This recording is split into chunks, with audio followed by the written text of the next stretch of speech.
Olá, seja bem-vinda, seja bem-vindo a esse 33º episódio do Projeto Psicanálise Paralela. A gente está na segunda temporada, desde o episódio 26, caminhando aí com a busca de materiais que falem de Dora e, consequentemente, do campo psicanalítico. É essa caminhada em função de Dora que nos faz seguir nessa segunda temporada, até porque elas nos servem muito para pensar o campo da teoria da técnica da psicanálise, a questão da clínica psicanalítica e, por consequência, caminhar pelas diferentes leituras entre vários autores, né? De Freud, Lacan, Ralph Grinson, Otto Fenichel e tantos outros aí que a gente tem apresentado.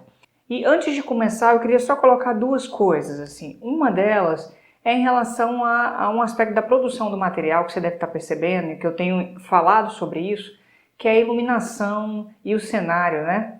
Infelizmente, devido à forma como tudo tem acontecido em função da pandemia, né, da quarentena, eu não tenho conseguido fazer um bom controle da iluminação por conta de não ter uma forma de fazer isso da melhor maneira como eu fazia no consultório, né? Então, você vai ver algumas variações ao longo das filmagens, né? Por conta de serem filmagens longas, o tempo vai passando, e o sol é uma das iluminações aqui que eu tenho, né, das fontes de luz, isso acaba atrapalhando um pouco. O outro aspecto é que você, deve estar acompanhando o que está acontecendo no país e no mundo como um todo, espero que esteja. E não tem como falar do episódio, entrar no material sem lembrar um pouco do sofrimento e dos problemas que a gente tem vivido no nosso país, né, com a quantidade de pessoas que têm morrido por conta do coronavírus, etc. E eu espero que você esteja bem, eu espero que a sua família esteja bem, apesar de tudo. E deixo também meus sentimentos em relação ao que pode estar acontecendo, né, na sua vida, os seus familiares, seus amigos, seus colegas de trabalho, tá? Assim, infelizmente, tem sido um momento de grande tragédia e eu fiz algumas lives até esse momento refletindo a respeito desse assunto, tá bom? Quanto ao material, minha pretensão, eu tinha colocado para mim um desafio no episódio anterior, até algumas pessoas comentaram e eu gostei muito de conversar sobre isso, porque o meu desafio era continuar apresentando no texto o xadrez psicanalítico, né, da Sueli Zupac, e isso em função da teorização lacaniana, porque o material do Lacan é um material muito mais denso e muito mais complicado da gente conseguir apresentar. Cada vez que eu tenho que apresentar algo sobre o Lacan, eu tenho que fazer grandes parênteses para nortear melhor a minha apresentação, porque eu acho que ir direto ao material pode deixar muitas brechas, algo muito difícil que já é comum no material, né? E tem um outro ponto também que me chama a atenção, porque na obra da Sueli, ela, quando apresentou o material do Freud, conseguiu dar uma certa linearidade didática, histórica inclusive no trabalho do Freud, para poder ajudar a entender os conceitos. Mesmo ela indo e voltando com alguns temas, a gente ia vendo os textos passando de um para o outro. E já no caso do Lacan não é assim, né? A forma como ela propôs apresentar aqui é uma forma didática no sentido da apresentação do que é o tempo da organização subjetiva, da constituição subjetiva, acho que é a melhor expressão. Ao invés de fazer uma apresentação que se voltasse de fato para o processo histórico de desenvolvimento dos conceitos do Lacan. Então, por exemplo, quando ela vai falar do real, simbólico e imaginário, que é o principal, é o grosso do que a gente vai apresentar hoje, do que eu vou conversar com você hoje, ela não faz uma apresentação que mostra o desenvolvimento histórico dos conceitos. Ela já vai direto para um ponto da leitura do Lacan que mostra qual que seria o primeiro, o segundo e o terceiro na organização dos processos, ou melhor, das instâncias psíquicas, né, dos registros do real, do simbólico e imaginário. E isso contribui, de um lado, no sentido de que a gente tem uma noção de como que ficou mais ou menos o conceito num certo momento, mas a gente perde o processo histórico. E por conta disso, tendo isso em questão, eu decidi fazer um parênteses, como eu tenho feito, inicialmente para situar um pouco melhor alguns pontos do que ela vai trazer, tá? Então, assim, o texto que a gente está, como um todo, é o livro O Xadrez Psicanalítico, não sei se está dando para acompanhar, é um material muito bom, eu sugiro a você o livro. Ele é O Xadrez Psicanalístico, Início e Final de Análise em Freud e Lacan. Eu trabalhei no primeiro episódio, que foi o anterior, o 32, os tópicos voltados por Freud, são 3 tópicos, né? Freud, o que faz com que uma pessoa queira se analisar, o início do tratamento em Freud e os possíveis finais. E agora eu apresentarei o de Lacan. São 3 tópicos do Lacan, chamados Lacan, a técnica só vale quando considera a questão fundamental do analista, Não há jogo se não há pergunta e Até onde vai uma análise. Só que eu decidi, em termos do desafio, aceitar um pouco, mas também recusar-me a todo ele. Eu vou apresentar só o primeiro desses tópicos, eu já vou gastar um bom tempo fazendo essa apresentação e em outro momento, quem sabe aí futuramente, né, num outro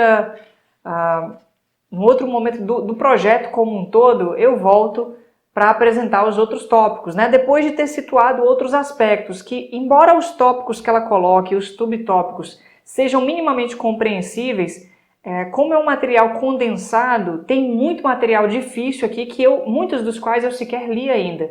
Ou seja, eu tenho uma noção da teoria do Lacan, mas eu nunca li todos os textos do Lacan e todos os seminários, é inviável, nem do Freud dá. A gente vai escolhendo ao longo do percurso, dos estudos, dos cartéis, dos grupos, dos eventos, etc., das leituras, dos seminários, e vai lendo um pouquinho aqui, um pouquinho ali, vai debatendo. Não tem uma noção total, né? Eu tenho uma noção global da teoria, mais ou menos assim, e a cada momento a gente vai refinando um pouco mais a nossa leitura, a nossa compreensão. Então, eu vou apresentar o primeiro dos tópicos do Lacan e eu deixo os outros dois para um futuro aí, quem sabe, não tão distante, tá? Mas antes disso, antes dele, eu vou fazer uma apresentação de um outro aspecto que é assim. Quando ela começou a apresentar esse material, ficou muito claro que ela começa a partir do primeiro seminário formal do Lacan, que é o seminário 1, os escritos técnicos de Freud. Isso é bom por um lado, porque já está dentro dos seminários, mas quando Lacan começou, ele já tinha ficado mais ou menos 20 anos trabalhando em relação ao campo psicanalítico, e nenhum desses textos ela citou no primeiro momento. Então, eu vou fazer agora uma apresentação sucinta de aspectos que eu acho importante nesses últimos textos, né? Nesses primeiros textos que ela não apresentou, para que você se situe um pouco melhor na apresentação do Lacan, tá? Antes de fazer isso, eu queria só registrar a título de organização o seguinte. Nesse episódio, para a gente começar, deixa eu até pegar aqui de novo o livro, tem alguns episódios que vale a pena já ter assistido, tá? Ou ir depois, enfim, né? No caso do Lacan não tem tanto problema, assim. Acho que dá para fazer esse movimento. Mas eu acho que vale a pena ir nos episódios relacionados ao Lacan, que são episódios 10 a 14 do texto A Ciência e a Verdade, que são voltados para falar sobre a questão da ciência, da verdade na psicanálise e na ciência, do sujeito, etc. Depois do episódio 15 a 18, quando a Elisabeth Roudinesco e o filósofo Jacques Derrida vão discutir sobre as grandes máquinas conceituais do Freud e do Lacan. Acho que vale a pena ler sobre isso e entender que uma teoria é uma máquina conceitual que nos ajuda a ler uma realidade, a ler os acontecimentos. Depois o episódio 28, que é a intervenção sobre a transferência do Lacan, muito importante para pensar a questão entre a verdade, o real e a linguagem, a questão da dialética. Depois o episódio 30 e o 31, que são quando eu falo sobre os registros do real simbólico e imaginário. Eu começo os dois episódios situando um pouquinho mais dos registros. Então, o episódio de hoje com esses outros vão te ajudar a ter uma noção um pouco mais interessante da obra do Lacan, tá bem? Então, assim, o que eu vou apresentar agora é só um apanhado de questões que eu fiz. E se você quiser ir direto para o texto, eu vou colocar aqui o tempo onde eu começo a apresentar o texto. Eu acho que vale a pena ir lá. Inclusive, mais que isso, sempre que você for assistir um episódio meu, vai na descrição, leia o resumo da descrição, leia os tópicos que eu coloquei, porque eu coloco tudo na descrição do episódio, do vídeo, inclusive as referências seguindo o texto. Então, vá nesse material, veja o resumo que eu coloquei, que é uma conversa com você, veja quais são os tópicos do material, caso você queira, porque isso pode contribuir bastante para a sua leitura, tá bom? Esse material que eu vou apresentar aqui são as notas que eu fiz sobre a leitura dos textos de Lacan entre os anos de 1931 e 1953, quando ele começou seu seminário. Eu fiz um curso há uns 2 ou 3 anos, chamado Lacan antes do começo. Hoje eu tenho só o PowerPoint, né, desse curso. Que foi um curso em que eu peguei todos os textos de Lacan que eu tive acesso, mais ou menos uns 20 textos, e fiz uma apresentação de todos eles ao longo do curso. Foi um curso grande, de 2 dias inteiros. Inclusive, quem estava no Espírito Santo, no estado do Espírito Santo, foi um período que começou a greve dos policiais, aqui foi em 2018, janeiro para fevereiro de 2018, que aconteceu esse curso. E ao fazer a leitura de todos esses textos, eu identifiquei 5 notas, 5 aspectos que me chamaram muita atenção, que eu vou apresentar para você ter uma noção de um apanhado acerca do trabalho de Lacan, que vai contribuir para a caminhada no texto da Sueli, tá? A primeira nota que eu fiz é a seguinte, é sobre o real, simbólico e imaginário, né? Os 3 registros. O Lacan, ele começou construindo a relação entre o imaginário e o real, embora ele não falasse ainda de imaginário, ainda dessa forma. Uma leitura ainda muito fenomenológica, o real enquanto um fenômeno que é abarcado pela imagem, para poder pensar a questão da técnica. E a técnica visaria apreender, capturar a imagem do real. E da constituição psíquica, falando também do estágio do espelho, estádio com D, tá? Não é estágio com G. No texto chamado Para Além do Princípio de Realidade, um texto de 1936 muito importante, todos os textos aqui estão no livro Escritos e Outros Escritos, tá? O Lacan diz assim, a ação da psicanálise deve ser essencialmente definida como um duplo movimento, pelo qual a imagem, a princípio difusa e fragmentada, é regressivamente assimilada ao real para ser progressivamente desassimilada do real, isto é, restaurada à sua própria realidade. Ou seja, o Lacan entendia que é a partir da noção de imagem que a gente pode capturar alguma coisa do real e tirar essa imagem como alguma coisa importante ali. Então, nesse sentido, Lacan usa a questão da imagem, da imago, que é um conceito que ele foi se apropriando ali de um conjunto de teorias do próprio Freud, mas do Jung também, como aquilo que pode capturar alguma coisa do real e, tirando isso, a gente tem um elemento. Ou seja, não dá para pegar tudo do real. Alguma imagem vai e a gente pode tirar alguma coisa dali. Dá para entender isso? Essa é uma das primeiras leituras que ele vai trazendo. Num outro texto chamado Formulações sobre a Causalidade Psíquica, de 1946, já aí alguns anos depois, ele aponta a importância da linguagem na experiência analítica, só que numa leitura ainda muito heideggeriana, do filósofo Martin Heidegger. Ou seja, a linguagem ali não é o simbólico do Lévi-Strauss ainda, só vai ser a partir de 49. A linguagem nesse momento, de 48 na verdade, já vai ser. A linguagem ali é algo importante porque ele faz até um elogio muito bonito ao que é a questão da palavra, porque a palavra permite falar de algo, capturar algo, na medida em que o Heidegger entende que de todos os entes que existem, né, pensando pedras, árvores e seres vivos no geral, animais, pessoas, o humano é o único ente que está banhado, marcado pela linguagem. Nesse sentido, o humano é o único que pode se questionar sobre a questão do ser, porque o ser é um ser da linguagem. Então, ainda numa leitura heideggeriana, o Lacan já entendia que a linguagem é muito importante na experiência analítica. Ele falou do real e da imagem e aqui falando da linguagem.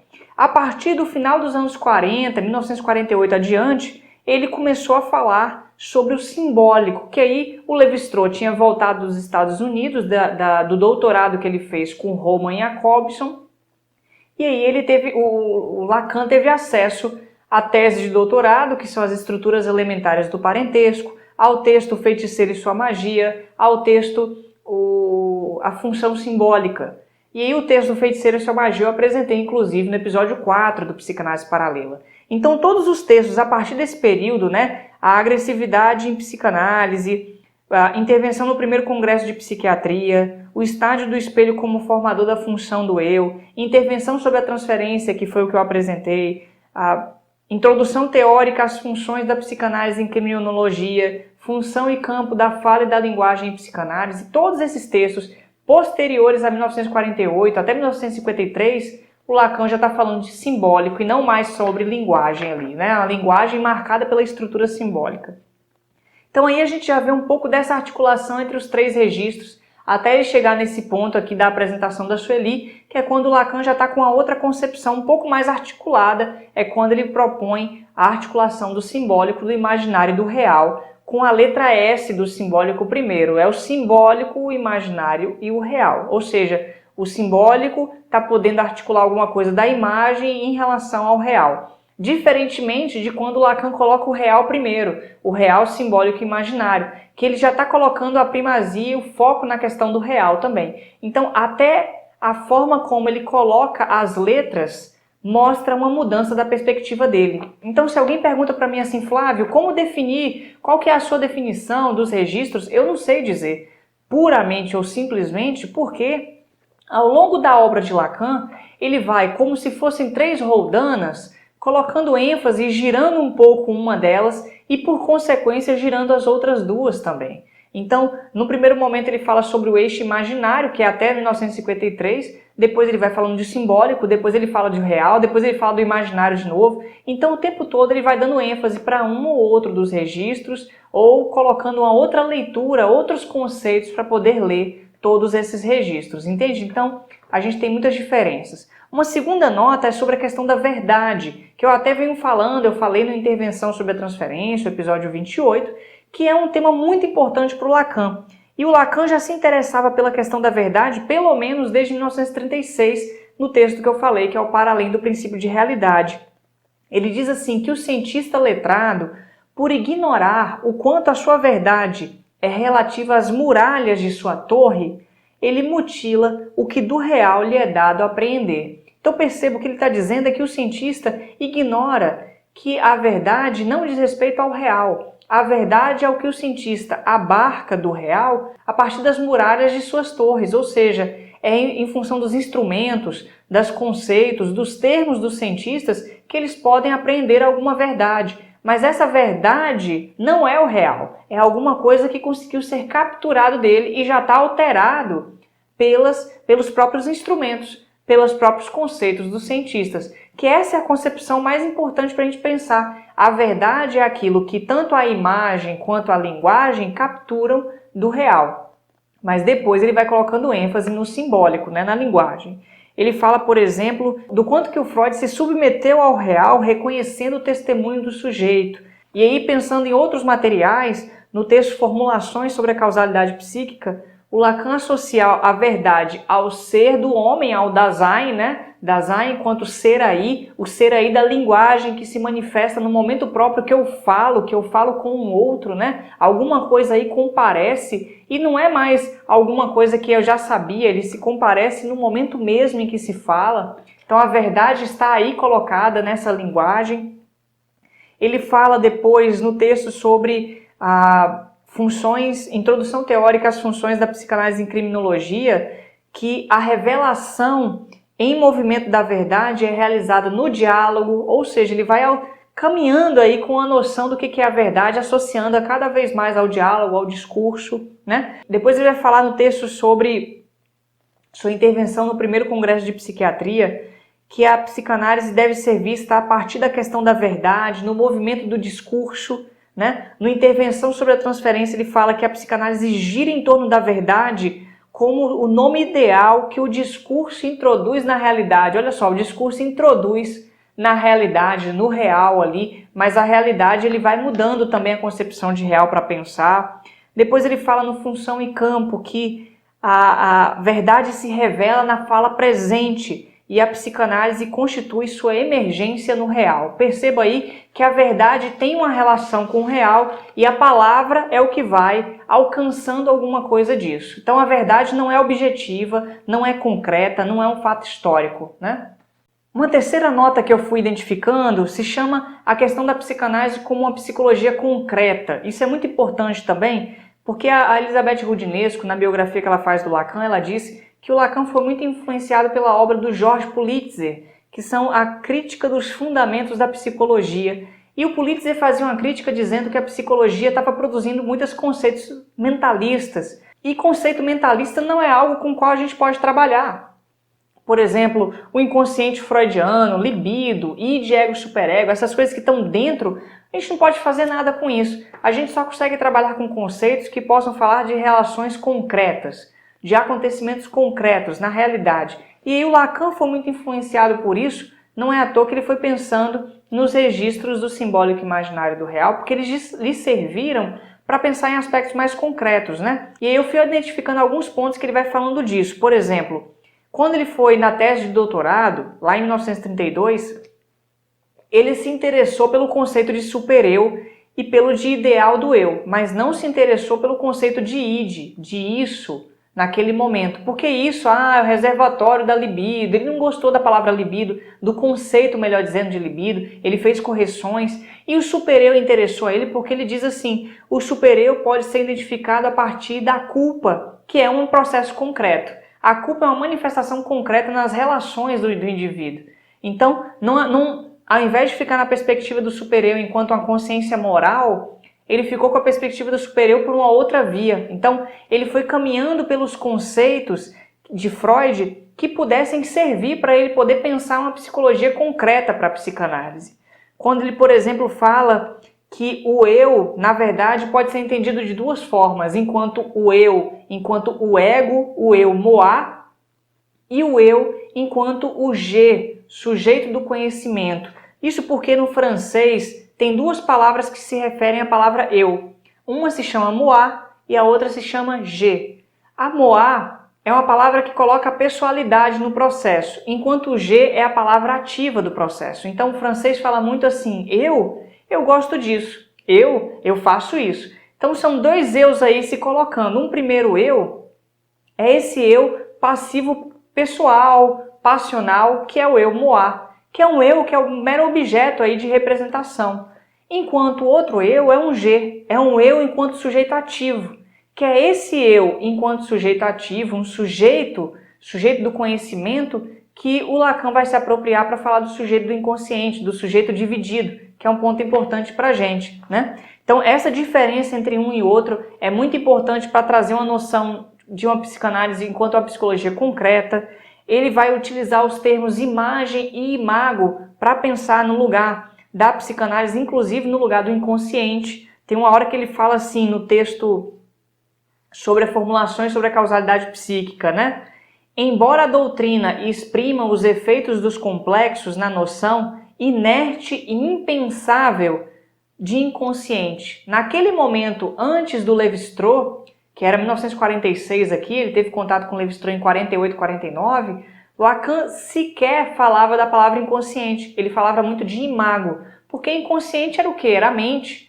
Mas aí, quando ele teve acesso à noção de inconsciente estruturado como linguagem, o simbólico do Lévi-Strauss, ou seja, um inconsciente que não é privado e interno, mas está marcado na estrutura da linguagem, aí ele deu conta de entrar numa psicanálise enquanto psicologia concreta e foi uma grande luz para ele, né? Porque ele naquela época estava usando a noção de imago para pensar isso. Um outro ponto, né? Quando ele vai falar do isso, ele só usa o termo isso a partir do momento que o inconsciente estruturado como uma linguagem surge como simbólico na sua teorização. Um outro ponto é como a palavra concreto aparece em praticamente todos os textos, de 1932 até 1953, com exceção de 3 dos textos. Então, em 20 textos, ele falou em pelo menos 17 textos sobre a questão de uma psicologia concreta ou de elementos concretos. Se você for estudar um desses textos, procure lá que você vai ver alguma coisa dele falando da questão do concreto, tá? Uma quarta nota é a busca de Lacan em fazer uma nova teorização da experiência analítica. Em relação a isso, é muito perceptível ver como Lacan estava buscando construir uma nova leitura, traduzir a psicanálise para um outro campo. A gente vai ver isso na nossa discussão aqui.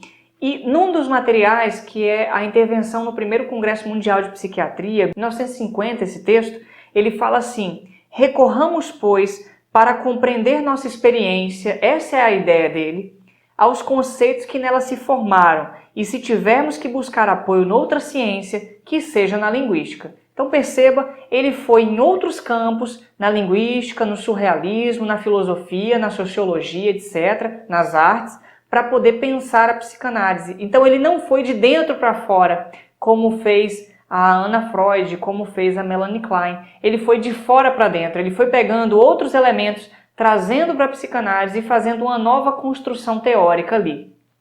E um quinto ponto é em relação às críticas que ele fez à psicanálise. O Lacan, ele adotava uma posição dupla em relação ao campo, tanto como objeto de apreciação, quanto como objeto de crítica. E em várias vezes é possível ver ele fazendo críticas a Freud, mas de um outro lado elogiando Freud. E isso é interessante porque mostra essa dupla posição que é de fato a posição que o filósofo Jacques Derrida, no primeiro episódio lá do Elogio da Psicanálise, do episódio 15, ele fala sobre a questão do amigo da psicanálise. Porque o amigo da psicanálise não é aquele que bate palmas somente para a psicanálise, mas é aquele que a critica também, que a questiona, que pergunta sobre seu lugar no mundo, sobre seus conceitos, sobre suas dificuldades, etc. Ou seja, que se implica, que se envolve com ela. E aí esse é um convite interessante, vai lá assistir porque é muito legal essa discussão sobre o amigo da psicanálise, tá? Então é isso. Aqui está o material, eu vou deixar num link para você ver. É um material que me serve muito, de um estudo muito caro que eu fiz, né? Muito trabalhoso, que eu gosto muito e que talvez possa servir para a gente fazer uma introdução em relação ao livro, porque quando a Sueli começa aqui apresentando o seu capítulo, a gente vê o quanto que ela já parte do princípio de que isso aconteceu. Ela já vai para o seminário 1 do Lacan. Então, começando pelo seminário 1, que é em 1953, depois de 20 anos de trabalho que o Lacan já estava na psicanálise, a gente perde muitas coisas. Então eu estou situando isso e você vai ver que isso pode ajudar a gente na nossa leitura. Tudo bem? Eu vou começar então, e eu acho importante para a gente começar situar como que para ler Lacan a gente precisa, ler Lacan, ler Freud e ler outros textos de outras áreas que não psicanálise, porque o Lacan ele se apropria dos conceitos dando outros nomes, ou melhor, dando outras concepções, outras definições para eles. Então muda muito a forma como a gente lê. Por isso que para eu falar de verdade eu tive que ir no Hegel e voltar no Lacan. Por isso que para eu falar, por exemplo, de real, simbólico e imaginário, eu tenho que ir no Lévi-Strauss, na linguística, eu tenho que ir no Vallon para falar do imaginário, eu tenho que ir em outros autores para poder entender qual a apropriação que Lacan fez. Porque o Lacan se apropriava dos conceitos dos outros, dando cara novas para esses conceitos e fazendo funcionar na sua teoria. Então, quando eu leio Freud a partir de Lacan, eu não estou lendo Freud. Dá para entender isso? Eu estou lendo Lacan. Eu estou lendo o Freud de Lacan. E eu acho que isso é importante eu falar para você, para que você possa se situar melhor também, tá? Então, nesse texto aqui, a apresentação que eu farei é do capítulo 4, que se chama Lacan.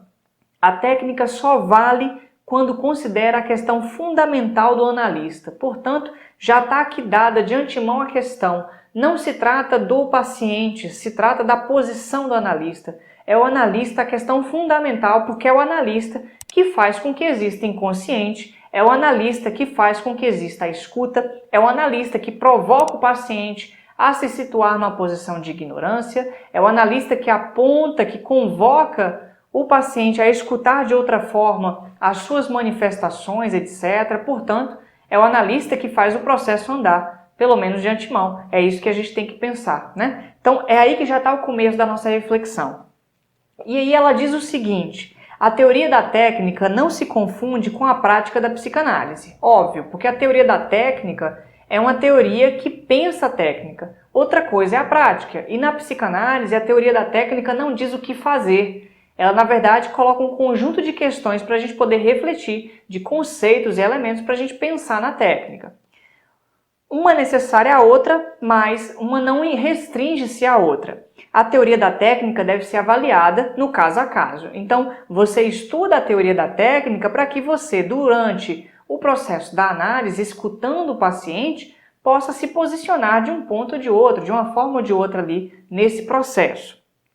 E ela cita Lacan. Pois bem, nossa concepção teórica de nossa técnica, mesmo se não coincide exatamente com o que fazemos, não deixa de estruturar, de motivar a menor de nossas intervenções frente aos desditos dos pacientes. Ou seja, ela motiva nossas intervenções, mas ela não coincide exatamente com o que a gente faz. E isso é muito diferente das técnicas que são mais operativas, mais manuais, né? Como a gente vê algumas propostas, como por exemplo a TCC, né, a Terapia Cognitivo-Comportamental, trabalha com muitos manuais e até indica como você tem que falar, qual é o procedimento, o que você espera que o paciente diga, etc. E aqui é muito diferente do que a gente está propondo aqui no campo lacaniano.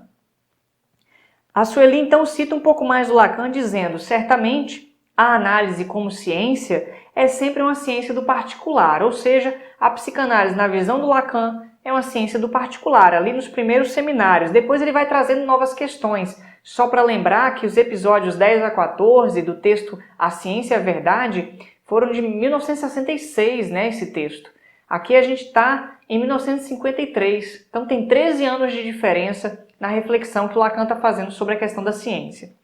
A conclusão a que se pode chegar, diz a Sueli, é que a teoria da técnica orienta o trabalho, mas não permite uma previsão do que vai acontecer durante o processo. Mais que isso, a tentativa de prever também é desaconselhável. Não fique tentando achar o que vai acontecer. Ela cita o Lacan dizendo assim: o analista opera deixando-se guiar pelos termos verbais utilizados pela pessoa que fala. Sigam o que vem da pessoa que vocês estão prestes a escutar. Então, não siga em função do que alguém disse, não siga em função do que a teoria está dizendo que vai acontecer. Siga em função do que a pessoa está falando. E aí ela diz, né, a teoria lacaniana se interessa em esclarecer a sua compreensão sobre a especificidade do trabalho do psicanalista ao qual a técnica pretende viabilizar. Citando Lacan, ela diz: a técnica só pode valer na medida em que compreendemos onde está a questão fundamental para o analista que a adota.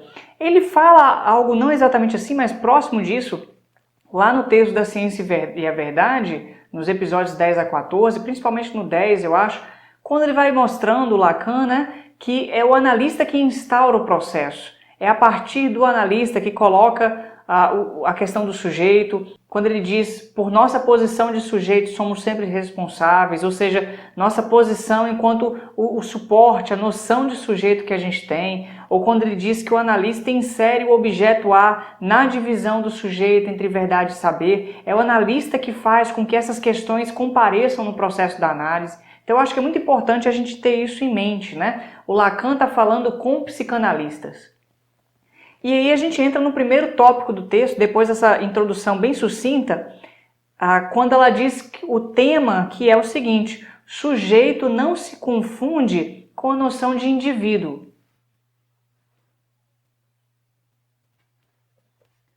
E aí ela fala assim, né, que a atenção aqui se volta para o sujeito do inconsciente. Citando Lacan, com Freud rompe uma nova perspectiva que revoluciona o estudo da subjetividade e que mostra precisamente que o sujeito não se confunde com o indivíduo. A Sueli fala: a psicanálise se dirige a um sujeito dividido e submetido ao inconsciente, e não a alguém capaz de se integrar como um todo.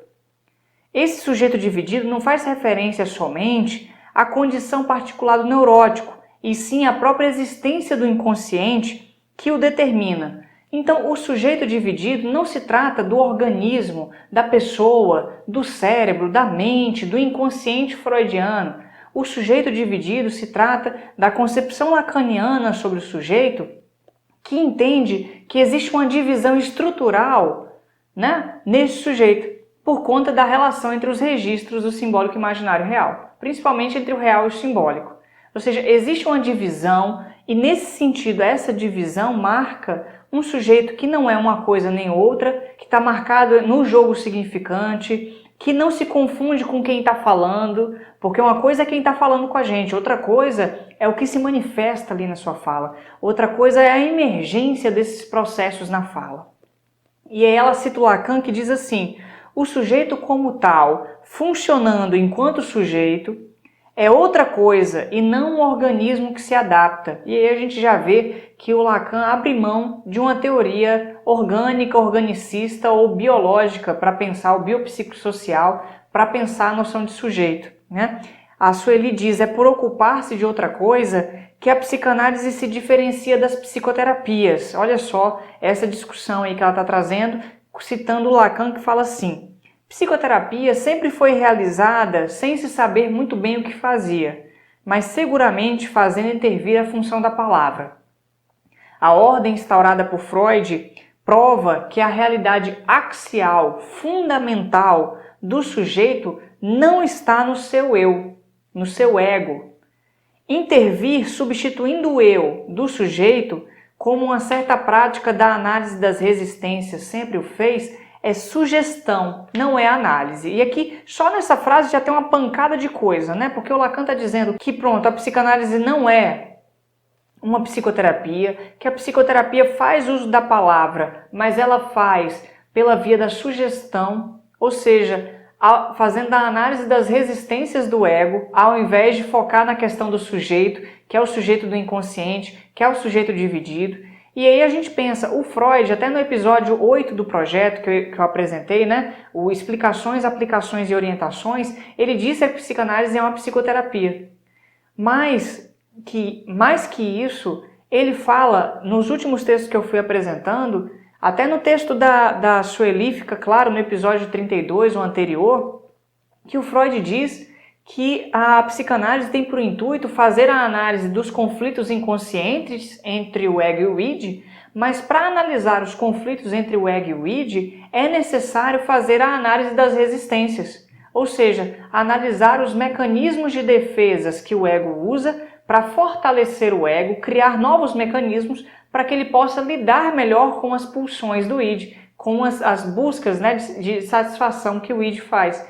Então, o Freud trabalha com a ideia de análise das resistências, o Ralph Grinson também fala disso, ou seja, a psicanálise freudiana e a psicanálise clássica trabalham na perspectiva de fortalecer o ego para ele abrir mão dos seus mecanismos de defesa, isso por meio da análise das resistências do ego, e isso faz com que o ego possa suportar melhor o id. O Lacan está dizendo, não é por essa via, mas ele não diz que o Freud fazia isso. Ele diz que o Freud fazia o que ele está dizendo que deve ser a psicanálise. Aí que a gente vê o Freud de Lacan, que é bem diferente do Freud de verdade, né? Ou do Freud dos textos, né? Que a gente também não conhece a prática do Freud como tal. Ele continua, né, com o Lacan. O sintoma, seja qual for, não é propriamente resolvido quando a análise é praticada, sem que seja colocada em primeiro plano a questão de saber para onde deve conduzir a ação do analista, qual é o ponto do sujeito, se assim posso dizer, que ela deve visar. Portanto, o analista lacaniano não põe o foco em fortalecer o ego, mas em apontar para a questão do sujeito. Qual o sujeito? O sujeito do inconsciente, que daqui a pouco a gente vai falar mais sobre ele, né? A Sueli então continua dizendo que a investigação psicanalítica almeja expressar a verdade do sujeito, mas a verdade não deve ser entendida como sinônimo de saber, um objeto de conhecimento. Ao contrário, todo saber deve ser suspenso para se poder ter acesso a essa verdade. Eu já estou falando sobre isso há alguns textos, né? No Ciência e Verdade eu falei isso, sobre a questão do sujeito dividido entre verdade e saber, e tem que se abrir mão de um certo saber para entrar no caminho da verdade, na esteira da verdade. Eu falei isso nos episódios que eu estou no Intervenção sobre a Transferência, a questão de a verdade é o movimento dialético da linguagem sobre o real, capturando alguma coisa de lá. E também agora há pouco eu citei na introdução desse episódio, né? O Lacan muito interessado na questão da verdade, que não coincide com a concepção de uma verdade objetiva, com a concepção de uma verdade que está dada do passado, etc. Ele é sempre uma verdade em termos de uma presentificação na linguagem de alguma coisa nova que emerge nesse processo. Então a verdade ela é sempre algo emergente, espontâneo, que se produz. Tanto que quando eu apresentei o texto da Ciência e a Verdade 11, eu falei lá, ou foi o 12 eu acho, eu falei lá, eu a verdade falo, num dos textos do Lacan, que é a coisa freudiana, né?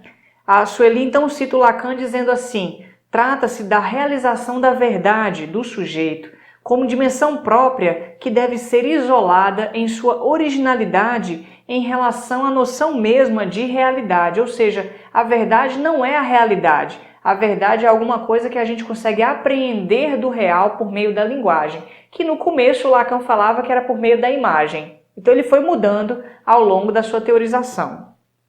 A Sueli diz que o sujeito, então, procura um psicanalista para saber de algo sobre si mesmo que, no entanto, ignora.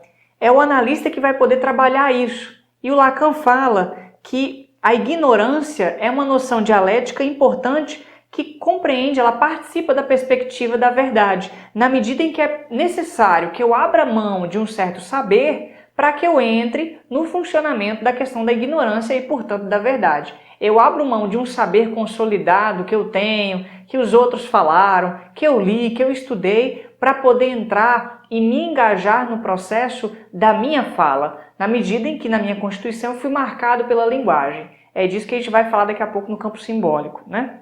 Continuando com Lacan, ele diz assim, na análise, a partir do momento em que engajamos o sujeito, olha que interessante, implicitamente, na busca da verdade, começamos a constituir sua ignorância. Somos nós que criamos essa situação e, portanto, essa ignorância. Ou seja, é o analista que implicitamente, o analista lacaniano, vai conduzindo o sujeito, não a pessoa só, mas o sujeito, as marcações que estão ali colocadas, ao caminho da questão da ignorância para que ele possa caminhar, então, pela via da verdade.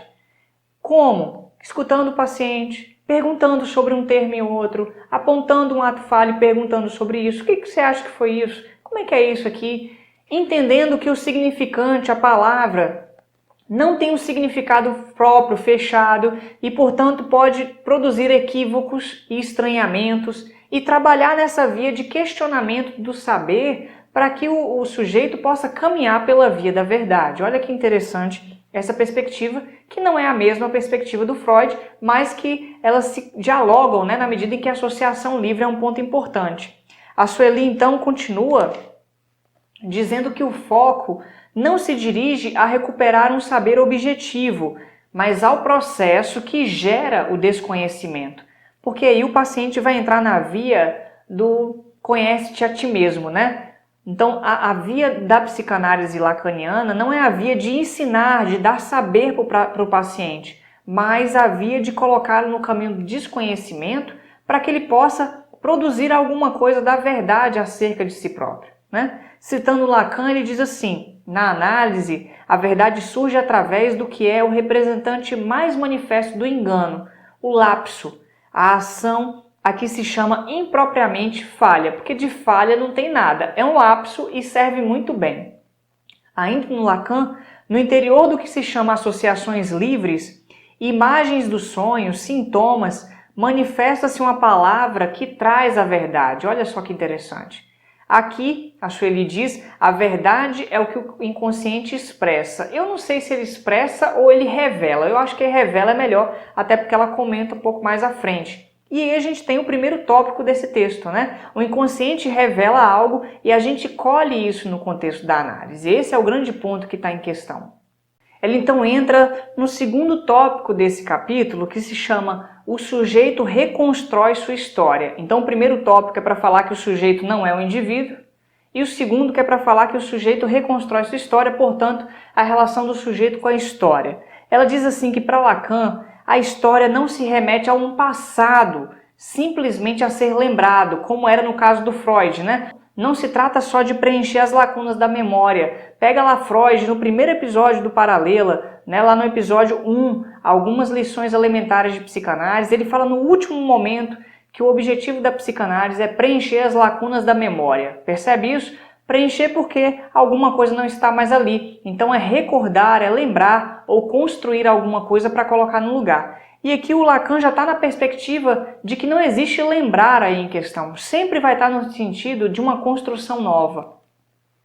Ela fala que a psicanálise, né, não é um processo que pretende recuperar, por assim dizer, a biografia do paciente. Não é biográfica. Não é isso. Assim, a história passa a ser contada no futuro anterior, ou seja, um futuro anterior, um teria sido, na medida em que eu falo do passado a partir de uma perspectiva de uma atualização no futuro desse passado. Ou seja, estou falando agora mesmo sobre ele e isso pode sofrer todo tipo de interferência da minha linguagem. Ou seja, eu posso modificar a forma de ler o passado em termos da história. Percebe isso, então? A história não está, portanto, relacionada aos eventos que eu vivi, nem às memórias que eu tive. A história está relacionada com a atualização dos eventos e da memória na minha fala, no momento presente, ali mesmo com o analista. Esse é o grande ponto da questão da história na perspectiva do Lacan. Ela então cita o Lacan dizendo assim, o passado e o futuro se correspondem precisamente. Na análise, justamente porque a técnica é eficaz, Isso segue a boa ordem, do futuro para o passado, ou seja, não é do passado para o futuro, para o presente, mas é do futuro de agora para o passado, atualizando esse passado enquanto história. É em função do fato de que o doente tem um futuro que vocês podem seguir no sentido regressivo, né? Seguindo então ainda no Lacan, a história não é o passado, a história é o passado da maneira que ele é historiado no presente. Historiado no presente porque foi vivido no passado. O caminho de restituição da história do sujeito toma a forma de uma busca de restituição do passado. Ele brota da pergunta do sujeito sobre si mesmo. Então, aí que está o grande ponto. A questão é o que significa sua história? Lacan fala assim, direi afinal de contas, do que se trata é menos de recordar do que de reescrever a história. Percebe?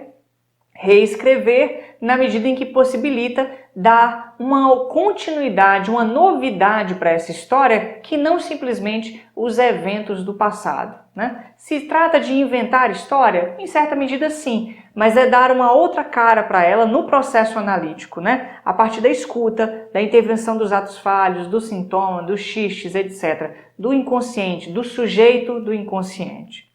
Ela então continua, né? A Sueli diz assim, o sujeito procura algo que lhe é desconhecido na própria vida, algo que lhe surge como um enigma e que costuma se apresentar no princípio como um sintoma. É em função do seu sofrimento que ele vai buscar uma análise. E nesse momento ela cita o Lacan que diz assim, toda intervenção falhará caso se inspire numa reconstrução pré-fabricada, como se ela não escutasse o que está sendo trazido e adaptasse o indivíduo, forjada a partir de nossa ideia do desenvolvimento normal do indivíduo. Lacan critica a ideia de um desenvolvimento normal, né? Ou de um desenvolvimento também, visando a sua normalização. Eis o que lhe faltou, eis o que deve aprender a suportar de frustração, por exemplo. Esse é o caminho, faça desse jeito, aqui vai dar certo. A técnica é essa, as dicas são essas, qualquer uma dessas vias é uma via que vai colocar em falha a análise. Ela então diz assim, o sujeito reescreve sua história durante a análise porque nela o que se considera é a realidade psíquica. E a realidade psíquica é o que gera consequências sobre o comportamento do sujeito, aquilo que ele toma como referência para a sua ação. O ponto é, a realidade psíquica no Lacan não é a mesma coisa da realidade psíquica no Freud.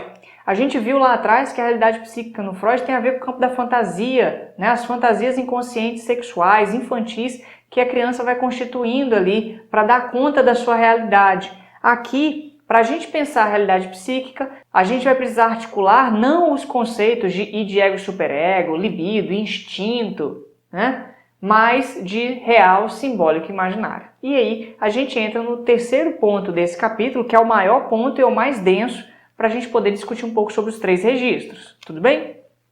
Esse tópico se chama A técnica se articula com o real, o simbólico e o imaginário. E ela começa falando que para o Lacan, para elucidar os pressupostos da questão da técnica, o Lacan afirma o seguinte, sem esses três registros de referência, é impossível compreender sobre a técnica e a experiência freudianas, os registros do real, simbólico e do imaginário. E é interessante porque aqui o Lacan está mostrando o seu programa de estudo. Qual que é o seu programa de estudo? Pegar a teoria freudiana e lê-la a partir dos registros do real, simbólico e imaginário. Não é à toa que ele fala isso, inclusive, no primeiro seminário, ou seja, quando Lacan toma, então, a função de ensinar algo sobre psicanálise, ele propõe que esses três registros sirvam para poder ler de uma outra posição, de uma outra teoria, de um outro campo epistemológico, a experiência e a teoria freudianas. Dá para entender isso? É esse o grande ponto que a gente tem que entender para não sair misturando uma coisa com a outra, porque alho com bugalho não se mistura. Existe uma letrinha, existem três letrinhas, né, do bugalho a mais que mudam completamente o sentido do alho que está no bugalho. Dá para entender isso? Esse é o ponto que ajuda a gente a pensar. E aí ela vai fazer aqui a apresentação, ela já colocou os registros na ordem que o Lacan propôs posteriormente. Aquilo que eu falei para você na introdução, quando eu comecei situando o meu material sobre a obra do Lacan, o Lacan começou pensando o imaginário real, a questão da linguagem, e depois foi trazendo o registro do simbólico a partir do Lévi-Strauss. Então, quando ele foi fazer a formalização dos registros, que é uma conferência que ele dá em 1953, ele coloca na seguinte forma: o simbólico, o imaginário e o real. É essa ordem que ele vai propor. Então, isso já mostra como ele colocou a primazia do simbólico sobre o imaginário, sobre o real. Com o tempo, ele vai, por exemplo, no seminário 7 dele, esse aqui é o seminário 1, 1953 está nessa época, ele vai colocar um pouco mais de ênfase no real. Quando chega depois, no seminário 21, 22, 20, ele já está colocando a ênfase no imaginário a partir de uma outra perspectiva. Então, assim, quando chega no seminário 11, ele também traz uma novidade para pensar os registros. Então, toda hora ele vai reconstruindo, repensando um pouco melhor a ordem dos registros. Tanto que ele coloca, às vezes, o imaginário primeiro, o simbólico, o real. E aqui ela está querendo colocar o real primeiro. Ela vai apresentar para a gente a partir do real. Como a apresentação dela traz essa forma, eu fui buscar um material para poder passar para você ter o acesso à forma histórica da mudança. E aí tem 2 artigos de um autor chamado Wilson Camilo Chaves, que me parecem bem tranquilos para a gente começar, bem próximos do que eu apresentei no meu material aqui há pouco, que inclusive vai estar disponível no link, e na descrição do vídeo, e que eu acho que pode contribuir para a sua compreensão. Os 2 artigos são, primeiro, o Estatuto do Real em Lacan, dos primeiros escritos ao seminário 7, a ética da psicanálise, e ele vai caminhar um pouco sobre o conceito de real, mas também falando de imaginário e simbólico. E o outro artigo é Considerações a respeito do conceito de real em Lacan. E essas considerações também são muito próximos um e outro, vai falar desse processo histórico. É bem interessante, é um material que vale a pena ter acesso. Inclusive, se você ler, volta para cá para a gente poder debater. Se você ficar com alguma dúvida, eu fico à disposição, tá?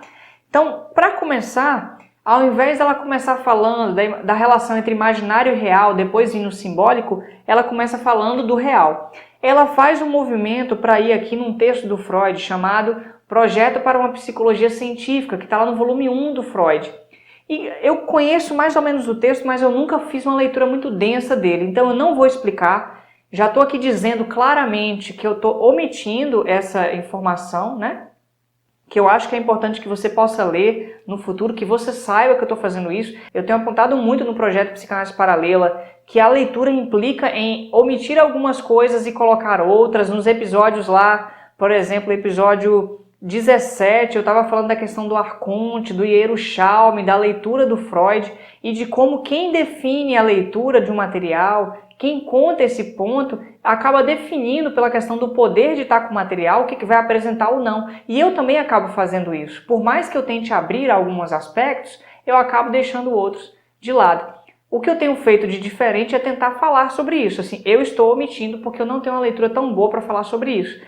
Aqui ela diz que o Lacan buscou essas noções do real, simbólico e imaginário lá no texto do Projeto para uma Psicologia Científica. E eu não tenho base para fazer isso, porque eu nunca li isso em nenhum lugar. Então ela tem alguma informação que eu não tenho aqui, tá? Provavelmente o Lacan citou isso em algum lugar, ou ela nos seus estudos identificou, e aí ela está falando. Ela diz que no projeto o Lacan foi lá e pegou esses termos.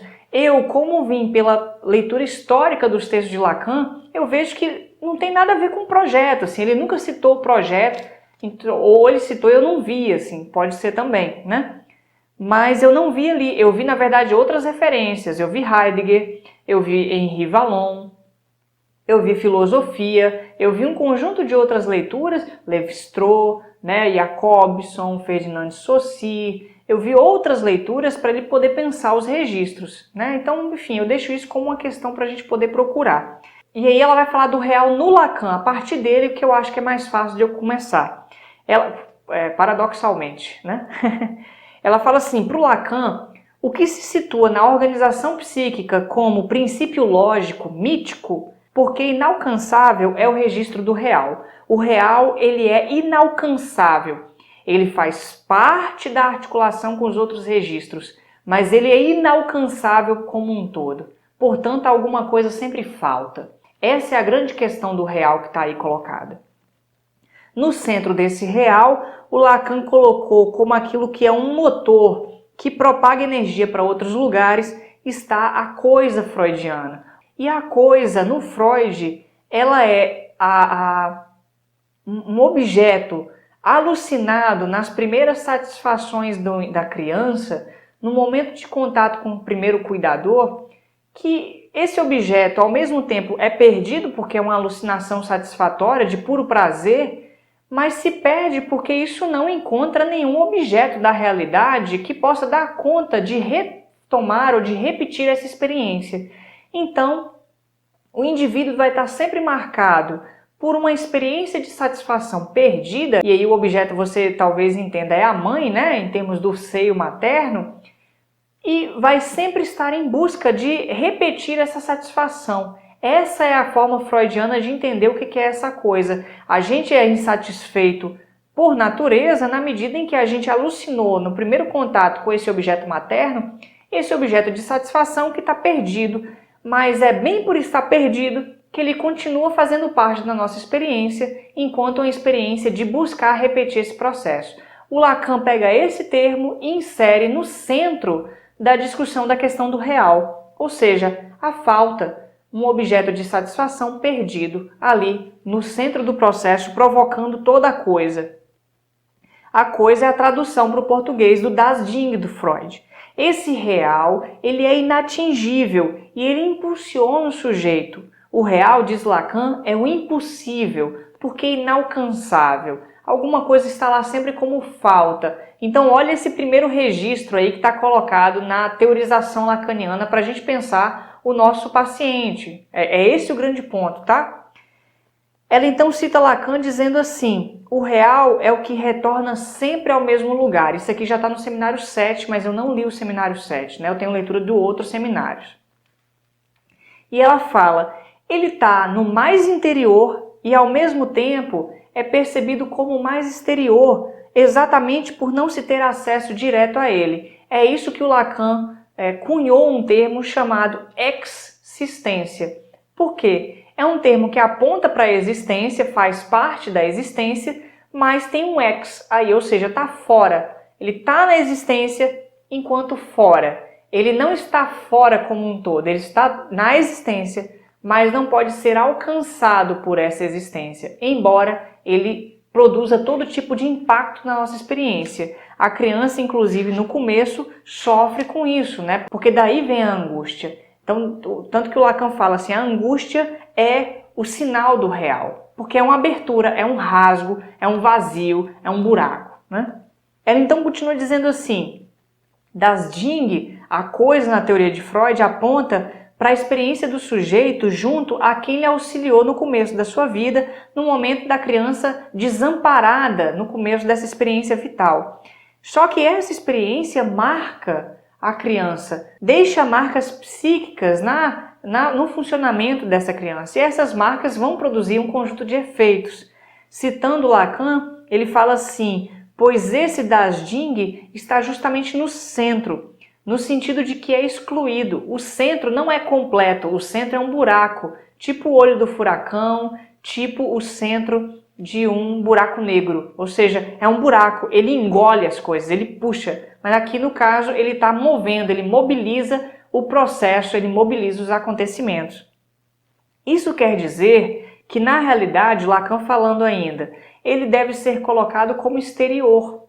Esse Das Ding, esse outro pré-histórico, impossível de esquecer, estrangeiro a mim, estando inteiramente no centro desse eu, né? Ou seja, o Das Ding, a coisa, ele é uma falta marcada ali na experiência do sujeito como um outro, um grande outro, no sentido, no Lacan, um grande outro é o campo do significante, mas também é o campo da diferença radical. Ou seja, é o grande outro aqui, o Das Ding como grande outro aqui, é aquilo que é o mais exterior possível, o mais estranho, estrangeiro possível, mas marcado no centro da minha experiência de sujeito.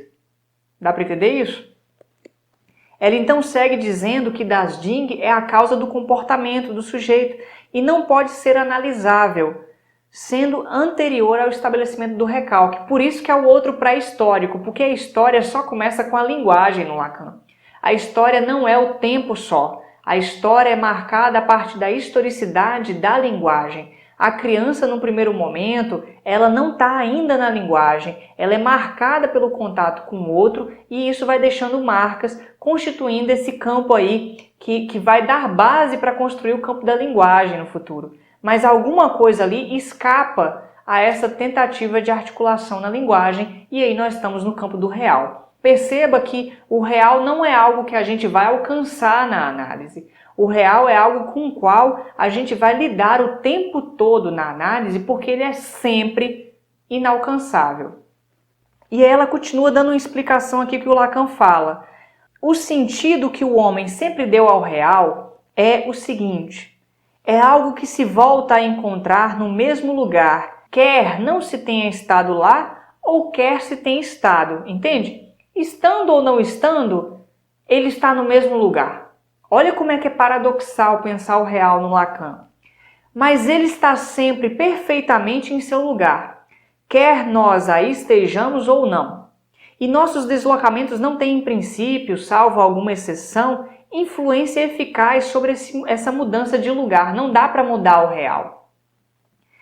A Sueli diz, ele é o que sobra, não se integra, mas ao mesmo tempo dá sentido a tudo. E ela cita Lacan mais uma vez, dizendo que é disso que se trata na descoberta freudiana, na fala do Lacan, um novo sentimento do homem. O homem, depois de Freud, é isso. Isso é a palavra em português para a palavra ça, no francês, que é a tradução da palavra das es, que é a terceira pessoa do singular do alemão. O das es é o que a gente chama de isso. Se você entendeu isso, você entende um pouco melhor a questão da coisa, né? Ou do isso aí que nos toca, né? O id, porque o id, na verdade, é a tradução do grego, né? Pegar a palavra isso e colocar em grego.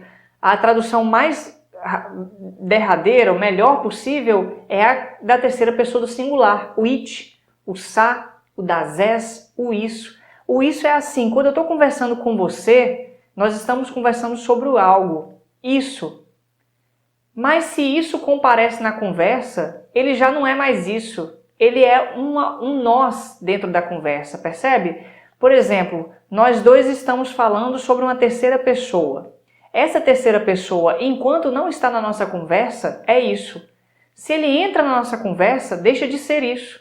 Então o isso só pode ser isso enquanto fora. Percebe isso? Percebe isso? Não, a gente tenta. É sempre enquanto um objeto da conversa que o isso se coloca. Porque se esse objeto participa da conversa, ele já virou uma pessoa. Ele já está num outro âmbito, ele já está num outro nível. Tudo bem? Esse eu acho que é o grande ponto que ajuda a gente a entender o que é o isso, né? Embora o isso seja a tradução do das es, que é o id. Então o Lacan faz uma articulação do isso com a coisa do Freud e com o registro do real, né? Continuando, ela fala assim, o sujeito, no princípio, não tem acesso aos objetos. Ele mantém distância da coisa, visto que essa originalmente é fora de significado. Não tem como capturar em termos de significação. Pode gemer, explodir, amaldiçoar, não tem nem como pegar pela via da metáfora. Não se apreende o isso, esse é o ponto, não se captura. E é nesse sentido que isso produz sintomas, e esses sintomas são originalmente sintomas de defesa, porque são formas de defesa contra essa coisa que está no nosso interior, mas que comparece como se fosse algo exterior. Então, é essa noção, o Lacan cria a noção, um termo chamado estimo, para falar que, embora íntimo, ele é sentido como fora, né? Que é a ideia do estranho no Freud, né? Isso ajuda muito a entender. Mas não é a mesma coisa, né? Já está dentro de uma nova teorização aqui que o Lacan está trazendo. A Sueli, então, continua dizendo que, através, então, dessa relação do sujeito com a angústia que vem por conta da coisa, que se pode perceber como é que se organizam as escolhas das neuroses, né? Por exemplo, no caso da histeria, ao objetivo de encontrar um objeto marcado como objeto de insatisfação. E a histérica está sempre em torno dessa questão do desejo de insatisfação, na medida em que esse objeto é um objeto de insatisfação. No caso do obsessivo, esse objeto, na verdade, ele produziu muito prazer no primeiro momento. Tanto prazer que virou dor. Então, o obsessivo tenta evitar a todo custo o objeto, porque esse objeto é um objeto que causa sofrimento. Então, o desejo vai comparecendo para o obsessivo com a característica de ser impossível, por conta dessa evitação, né? Então, são duas leituras aí para pensar na leitura lacaniana a questão das neuroses, né? Continuando, ela fala assim, o real é considerado um buraco, um nada. Entretanto, em torno dele tudo se articula.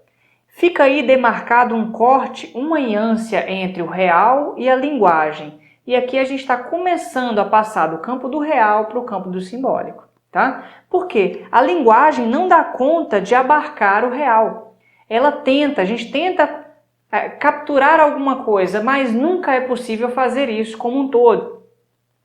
E ela fala, se o real é anterior ao recalque, porque o recalque faz a divisão entre os registros, é o chamado inconsciente que se organiza após o estabelecimento do recalque. O recalque, não o recalque comum, mas o primeiro recalque, é o que divide, então, a marcação do real com o do simbólico. E aí é isso que vai dando conta de um inconsciente se estruturar, articulando-se em torno desse real. Aí que está o ponto a ser colocado. É nesse ponto de ânsia, de falta, de divisão entre o real e o que ele provoca, que vai surgindo o inconsciente. Por isso que o sujeito não se confunde com o indivíduo da psicologia. O sujeito lacaniano, né? Ele, na verdade, é um sujeito da estrutura, porque ele já está dividido entre uma estrutura e outra, entre uma instância e outra, nesse sentido de que o que se coloca como sujeito já está marcado por uma falta que está ali colocada pela presença do real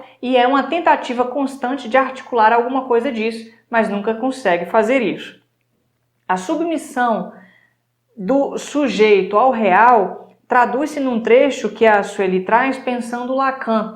O Lacan fala assim que dois tempos existiram na realidade humana. Um primeiro é quando o homem, antes da ciência, pensava que o real não desapareceria se o homem deixasse de participar dele, mas que ele ficaria desorganizado. Então os rituais, as crenças, né, os mitos do homem serviriam para ordenar o real. A partir do momento que o homem, lá no Renascimento, começa a se dar conta de que a natureza funciona sem ele, é aí que funda-se a ciência. E aí você percebe aquele texto da Ciência e a Verdade, quando Lacan vai dizer que o sujeito da psicanálise é o sujeito da ciência e que o sujeito da ciência está marcado já na experiência do Descartes.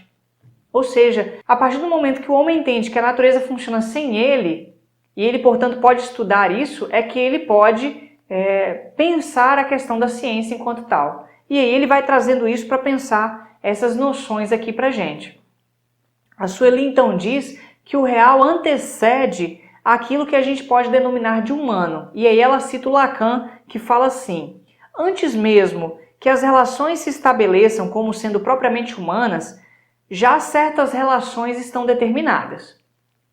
A natureza fornece, para dizer a palavra, significantes. Olha aí a entrada no campo simbólico. E estes significantes organizam de maneira inaugural as relações humanas, dando as estruturas e as modelando. E aí a gente está no campo da estrutura simbólica. Antes de qualquer formação do sujeito, de um sujeito que pensa, que aí se situa, isso conta, é contado. E nesse contado, aquele que foi contado já está aí inserido.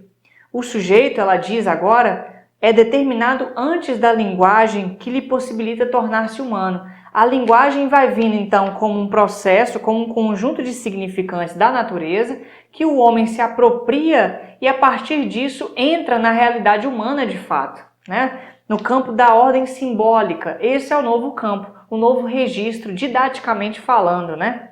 Ela diz, em função da conquista da linguagem, é que se pode perguntar pelo que havia ali antes. Porque a partir do momento que se tem linguagem, se pode entrar no campo da reflexão sobre o que se passou. A história passa a existir porque até aquele momento não havia isso. Havia simplesmente a experiência cotidiana da vida. Por esse motivo, o real não se refere a um não conceito, mas a um conceito, o conceito de falta, do zero, do vazio. Ela segue já então fazendo essa pontuação para mostrar o campo do humano, dizendo o seguinte já na teorização do Lacan. Se deve se definir em qual momento o homem torna-se humano. Dizemos que é no momento quando, por pouco que seja, ele entra na relação simbólica. O simbólico introduz um terceiro elemento de mediação entre uma coisa e outra. E ela fala agora, a falta de recursos do infante, o infans é o termo que a gente dá para a criança antes dela entrar no campo da linguagem, antes de se apropriar da fala, etc. Aquela criança ainda iniciante ali, muito prematura no seu desenvolvimento, muito impotente, sendo cuidada pelo outro. Ela diz, a falta de recursos do infante são oferecidos significantes, termos, palavras, uma estrutura simbólica, um nome, um lugar na família, apelidos, palavras que possam dar conta da sua experiência e que ajudam a organizar essa experiência dela. Eles existiam antes de seu nascimento e já determinavam um lugar. Isso porque a criança já é colocada no lugar antes mesmo de nascer. Ela já tem um lugar para ela na experiência com os pais, E aí ela cita o Lacan. Mas o sujeito, ele, está ali para se reencontrar, lá onde estava o real. Olha aí a articulação do sujeito com o real. Ou seja, lá onde estava o eu, o G, que eu falei lá na introdução, o sujeito e não a psicologia, e não o ego, e não o moá, o sujeito deve advir no lugar do real, porque é uma forma do simbólico articular algum ponto do real. Essa é a articulação que está em questão. Dá para entender? E aí a Sueli falando sobre isso. Essa é uma referência direta para o fato de que o sujeito fala mais do que acredita estar falando, porque algo sempre o ultrapassa. Existe algo que não é completamente controlável ali. Desde o nascimento da psicanálise, a experiência analítica deu grande importância ao uso da palavra. Ela vai citar o Freud aqui, que eu não vou entrar muito no mérito, eu vou seguir um pouco mais.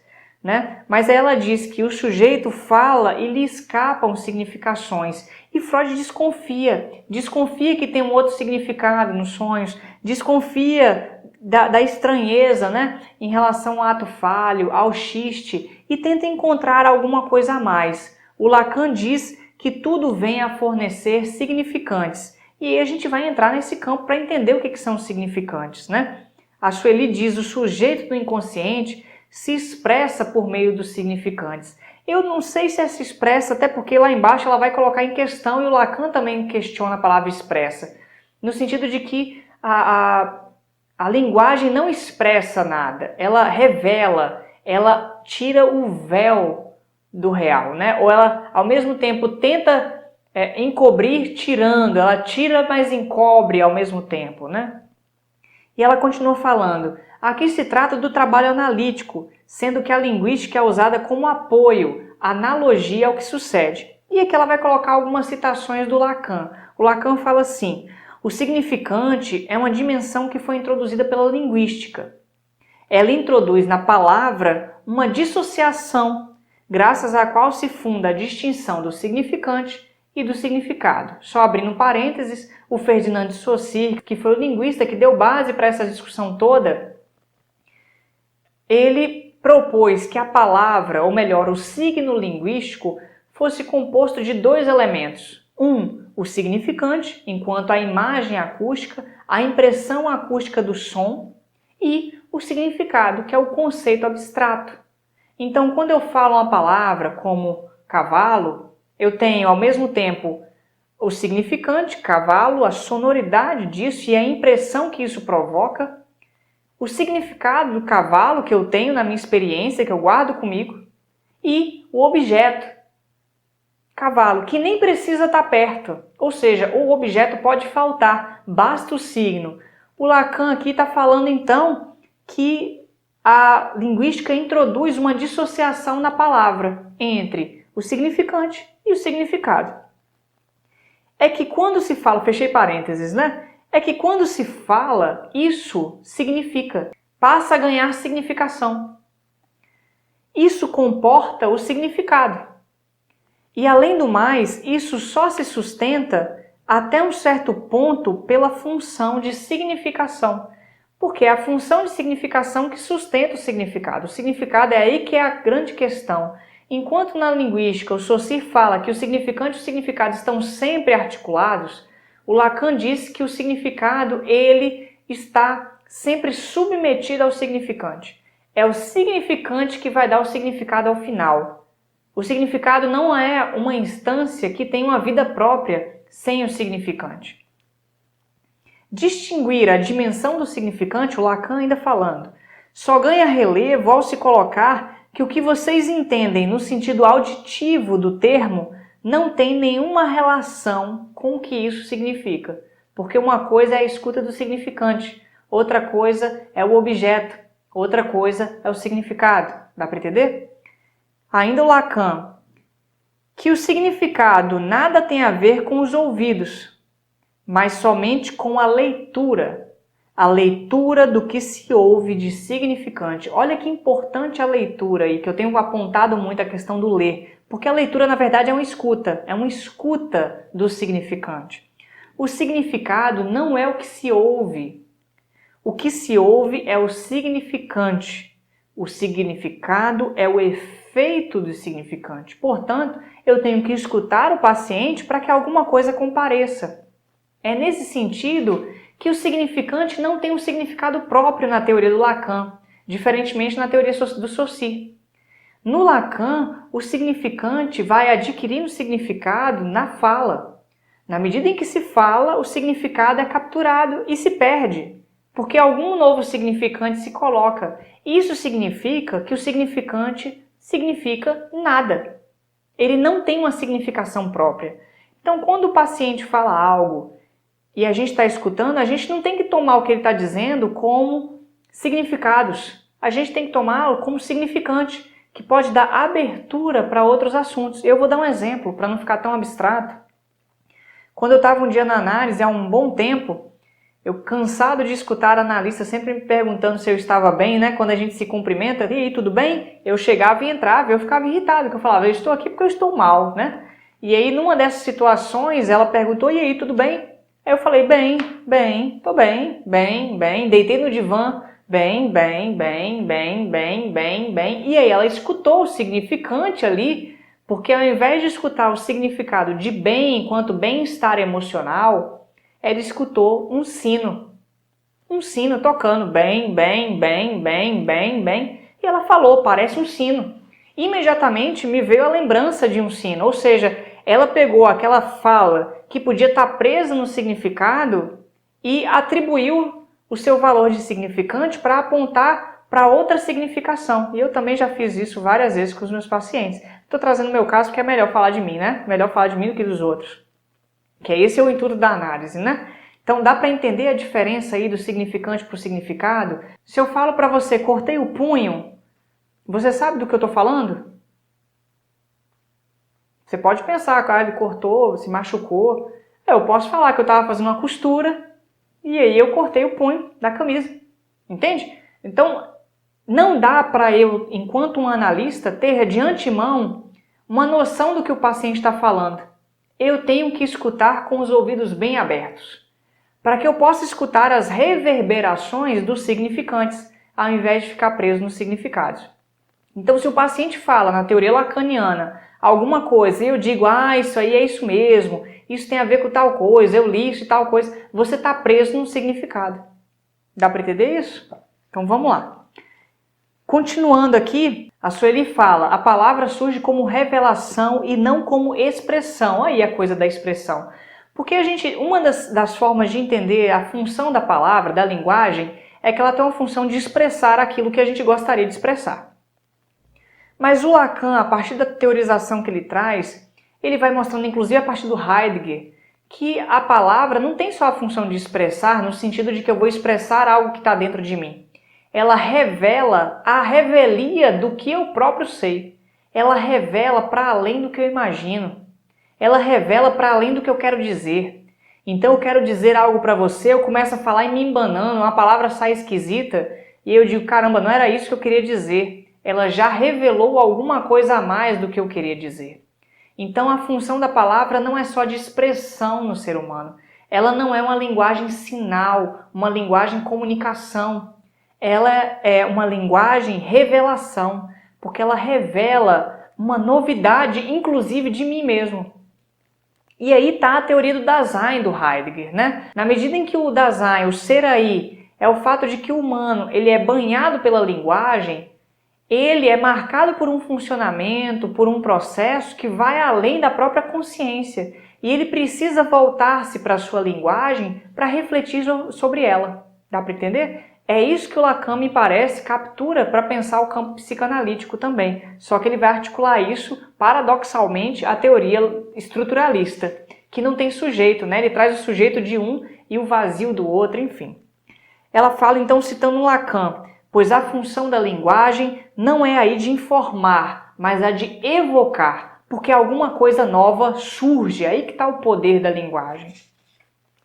O Lacan, então, ela falando aqui, diz em um dos seus materiais que no texto Função e Campo da Fala e da Linguagem em Psicanálise, toda a obra do Freud se desdobra no sentido da revelação e não no da expressão. Isso aqui é a forma como o Lacan está lendo Freud, né? A revelação é a mola última do que buscamos na experiência analítica. O que nos interessa é o tecido que está aí colocado, a rede, a estrutura que está aí colocada na medida em que o paciente fala. E aí a Sueli diz que não só o sujeito fala mais do que pretende, mas também o sujeito não consegue falar tudo.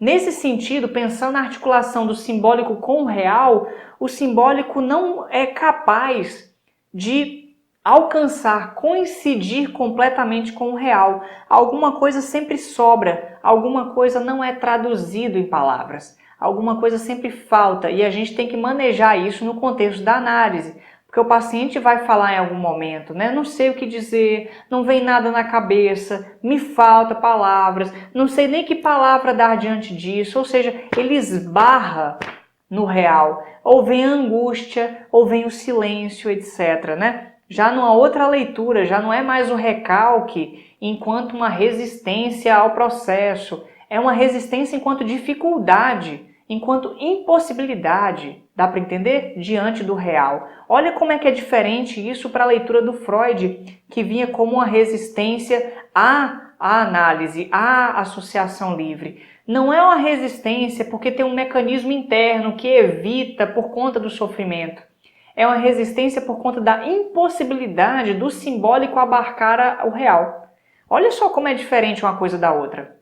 No primeiro ponto, o paciente, o analista está apontando a resistência do paciente. Ele está com dificuldade. No segundo ponto, no caso do Lacan, o analista está, na verdade, questionando inclusive a sua condição de possibilitar com que o paciente dê um passo a mais em relação a esse real impossível de ser abarcado. É uma diferença imensa, praticamente é o inverso de uma teoria para o outro, né? É o contrário, uma leitura da outra. Vamos deixar isso para a gente poder pensar e põe aí no comentário, você entendeu essa diferença de um para o outro? Se entendeu ou se não entendeu, escreve, põe em palavras para a gente poder conversar, tudo bem? Ela então cita o Lacan dizendo, este efeito, olha só isso, o sujeito é o efeito intermediário entre o que caracteriza um significante e outro significante. Ou seja, de ser cada um, de ser cada qual um elemento. O significante, eu disse, caracteriza-se por representar um sujeito para outro significante. Então perceba, o sujeito é um efeito, ele não é uma pessoa, um indivíduo, um organismo, um cérebro, a mente, o inconsciente, o biológico, a palavra, não é isso o sujeito. O sujeito é um efeito entre um significante e outro. E um significante pode ser um som, a palavra, uma frase, que produza algo no processo da análise. Então, na escuta dos significantes, alguns efeitos vão se colocando, e esses efeitos, que são, na verdade, emergentes, reveladores, a gente entende por sujeito. Olha que interessante aí. O sujeito do inconsciente, que já a Sueli falando, surge entre um significante e outro. mas logo desaparece, porque ele é o efeito fugidio do processo. Ele se revela e se oculta. Citando Lacan, ela diz: quando se fala do significado, pensa-se na coisa, enquanto se trata da significação. Ou seja, o Lacan está diferenciando aqui a relação entre significante, significado e a coisa, o objeto. Não se trata da coisa, se trata do efeito entre o significante e o significado, ou melhor, entre os significantes produzindo significados. Né? Na teoria do Saussure é a relação constante entre significante e significado que faz a significação. Mas no Lacan, a significação vem na medida em que os significantes se articulam, marcando algum significado, na medida do sentido, né? Alguma coisa vai falando até que ponto, mudou o significado disso tudo que foi falado. Vai falando um pouco mais, um novo significado vai se produzindo. Então o significado está submetido ao significante. E quando a gente fala, quando eu estou ali falando de uma mãe, de um pai, de um processo, de uma questão, o que está em jogo, no caso da psicanálise do Lacan, não são esses objetos, a coisa ali, mas a própria significação que está sendo produzida, os efeitos do significante no processo da análise. Continuando então, citando Lacan, ela diz: há aí um engano, porque está bem esclarecido que a linguagem não é feita para designar as coisas, ela é feita para revelar.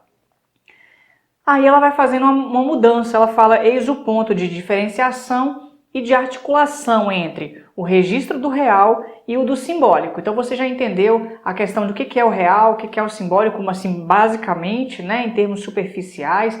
Já entendeu que o simbólico tenta abarcar algo do real, mas não é possível. O sujeito está aí no jogo enquanto o efeito do significante, na medida também que ele tem um elemento do real, porque ele escapa, ele não é completamente capturável. E agora ela vai entrar no eixo de apresentação do registro do imaginário, né? Ela vai também situar o Freud, ela resgata o mesmo texto do Projeto para uma Psicologia Científica, que eu não vou entrar nesse material. E aí ela entra na questão do Lacan, citando um trecho do Lacan que é o seguinte, vai citando vários, eu estou escolhendo alguns, né? E aí para você ver que eu vou escolhendo também o que citar. Ela diz assim, na citação do Lacan: é um ponto que creio ter eu mesmo contribuído para elucidar, concebendo a dinâmica chamada de estádio do espelho, não estágio, é de estádio, como consequência de uma prematuração do nascimento genérica no homem, da qual resulta no tempo marcado a identificação jubilosa do indivíduo, ainda infante, com a forma total na qual se integra esse reflexo do nariz, seja com a imagem de seu corpo.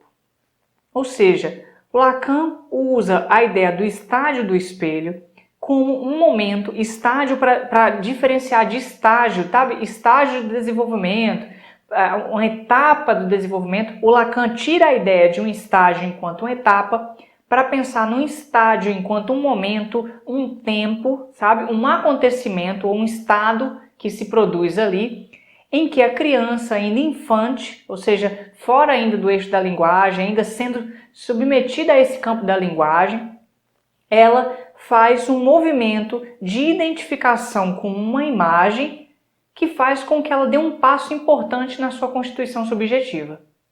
Nesse primeiro momento, isso é interessante porque me lembra algumas coisas. Primeiro, que o Lacan se apropriou do conceito, esse conceito não começa com ele. Na verdade, quem propôs foi o Henri Vallon, que foi inclusive um professor do Lacan, que propôs um conceito chamado estágio do espelho. O Vallon já tinha uma teoria desenvolvimentista.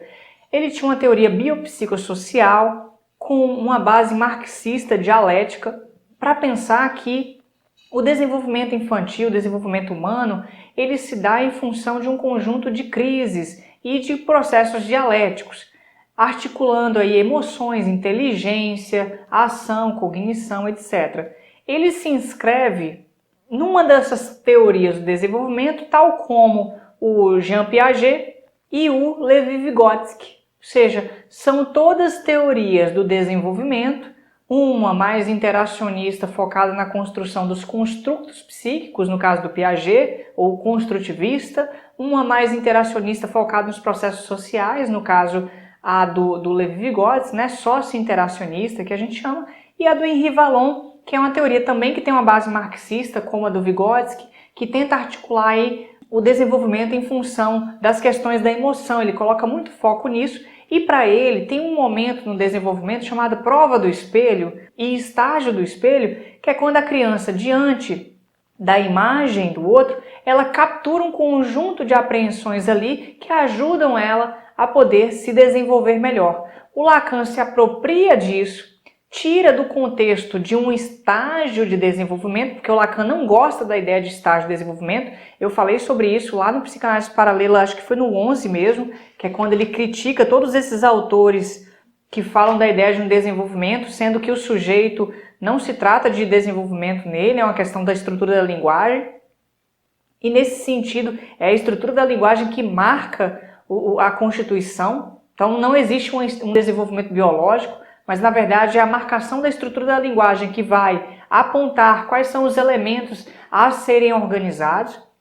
E como ele pega dessa teoria do Vallon, ele sai da questão do desenvolvimento e transforma isso num estado, num momento lógico, estrutural, em que a criança, ainda infante, prematura do ponto de vista do seu desenvolvimento, ou seja, ela não tem condição de cuidar de si, de falar, nem de nada, ela faz um movimento de identificação com a imagem do outro, do seu semelhante, do cuidador, de alguém próximo, e isso permite com que ela dê um passo importante do ponto de vista da sua constituição subjetiva, porque ela se acredita nesse lugar, ela se aliena nessa identificação, e isso permite com que ela possa se constituir mais facilmente, né? É o que dá, inclusive, a condição dela se humanizar.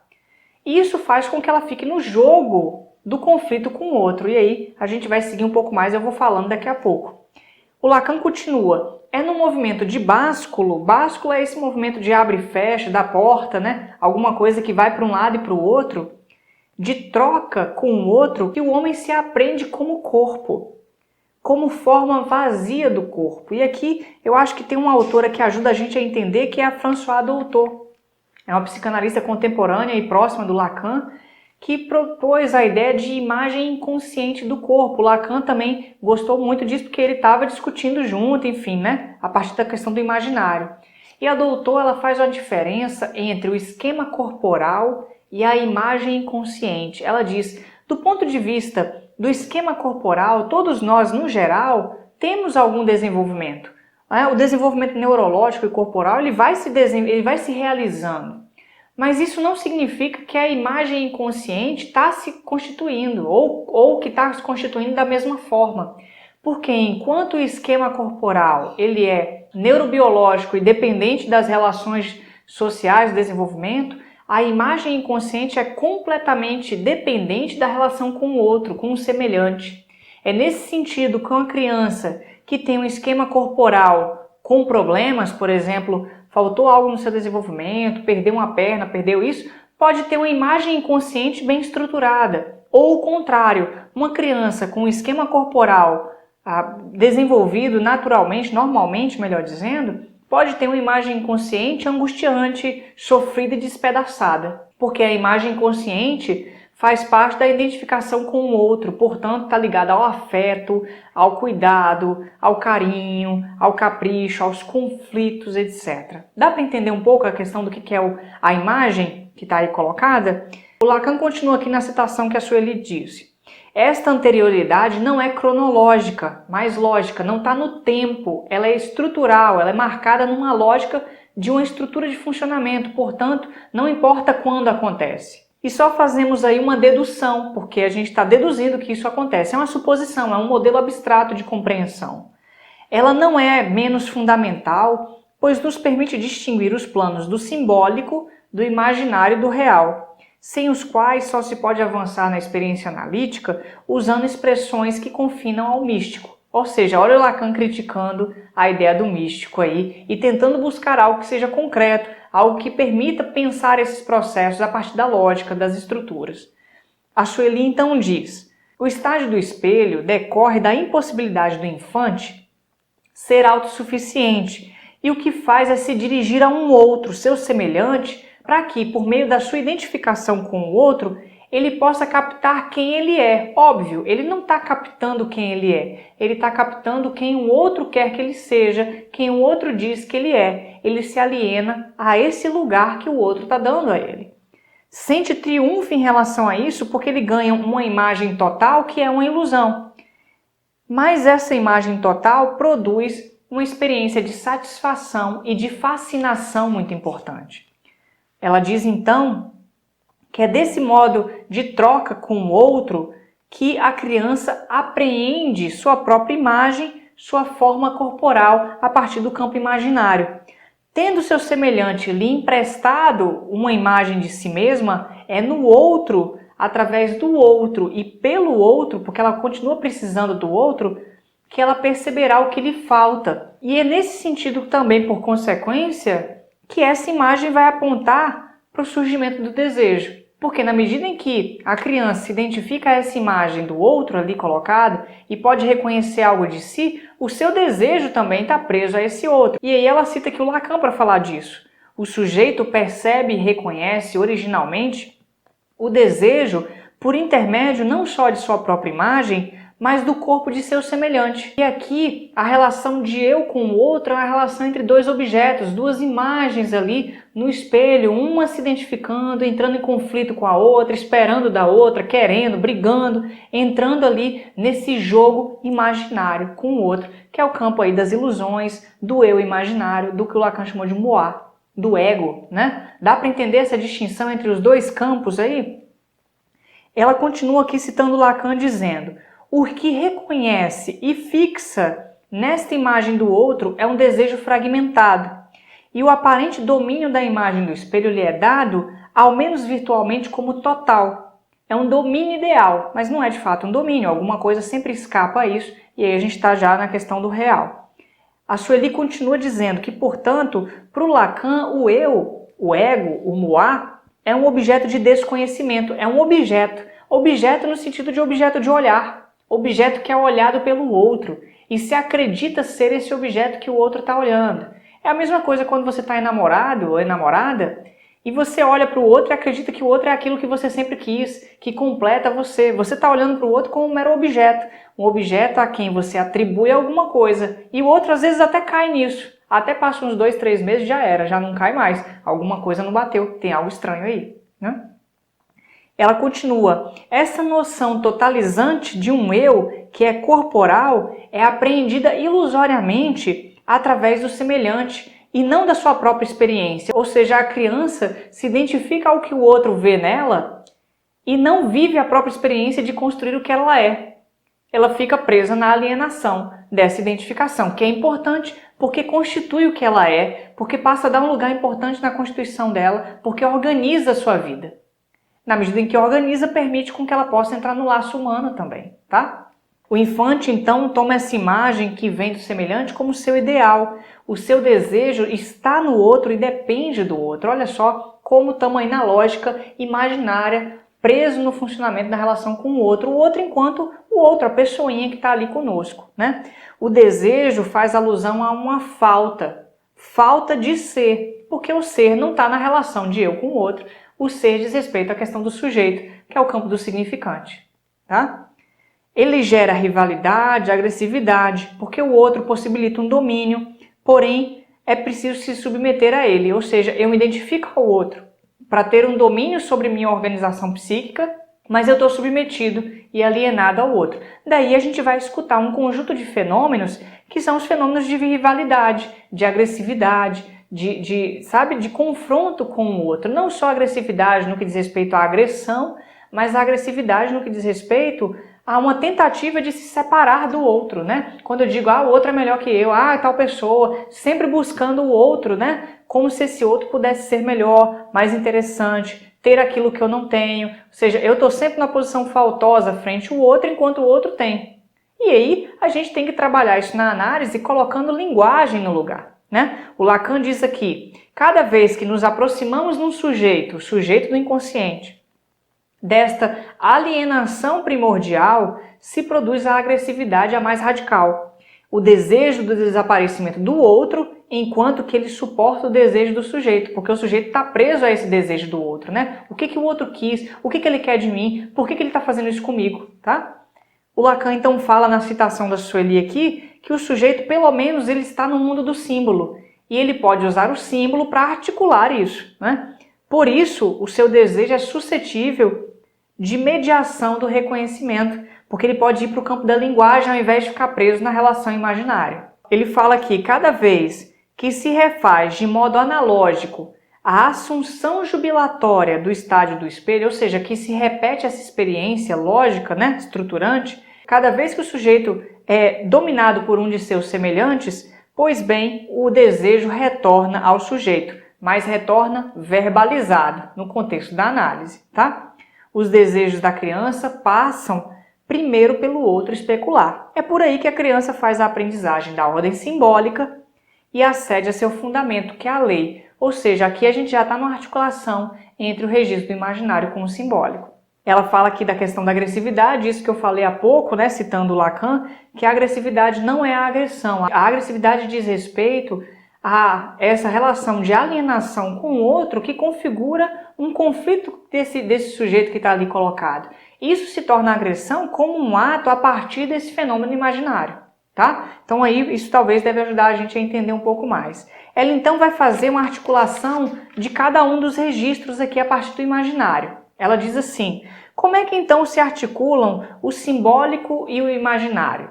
Ela fala, citando Lacan, em outros termos, é a relação simbólica que define a posição do sujeito como vidente, a posição do sujeito numa estrutura de significação, por conta da estrutura do significante.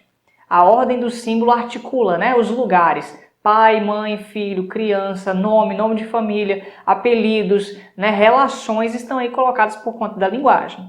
É a palavra, a função simbólica que define o maior ou o menor grau de perfeição, de completude, de aproximação do imaginário. Então, é em função do símbolo. A distinção é feita nessa representação entre o eu ideal e o ideal do eu. Aqui eu vou parar um pouco para dar um parênteses. E esse parênteses tem a ver com a diferença entre eu ideal e ideal do eu.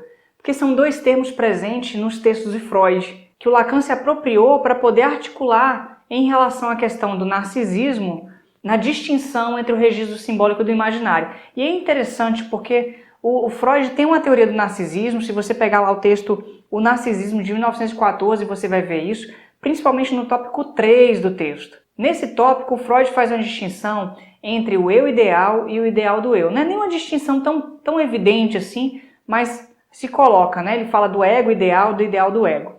Ele diz que a pessoa, na sua constituição, o ego real vai sendo relacionado a um ego ideal. E esse ego ideal vem a partir da idealização dos pais. A idealização dos pais sobre o filho, sobre a filha, coloca esse ego real ali, fragilizado, ainda enfraquecido, numa posição de um ego ideal, que é o que permite a criança se sentir amada, cuidada, respeitada. Então o ego ideal no Freud é a idealização que os pais têm a respeito dos filhos. E quando chega num certo momento, ainda nesse texto, do processo de desenvolvimento, a criança tem que se haver com isso para lidar com as frustrações da vida, com as dificuldades. Ela tem que sair desse lugar, abandonar esse lugar para seguir em frente. Mas esse abandono não acontece sem a idealização desse lugar. Então, diante do ego ideal, que é o lugar, né, ou o sentimento, ou tudo aquilo que os pais colocaram a criança nesse certo ponto, a criança pega isso e transforma isso num ideal do ego. Um ideal do ego para que ela possa se identificar a isso futuramente. Esse ideal do ego vai funcionando como se fosse um observador, né, dessa criança, do que ela está vivendo na sua vida. Vai funcionando como uma instância dela também.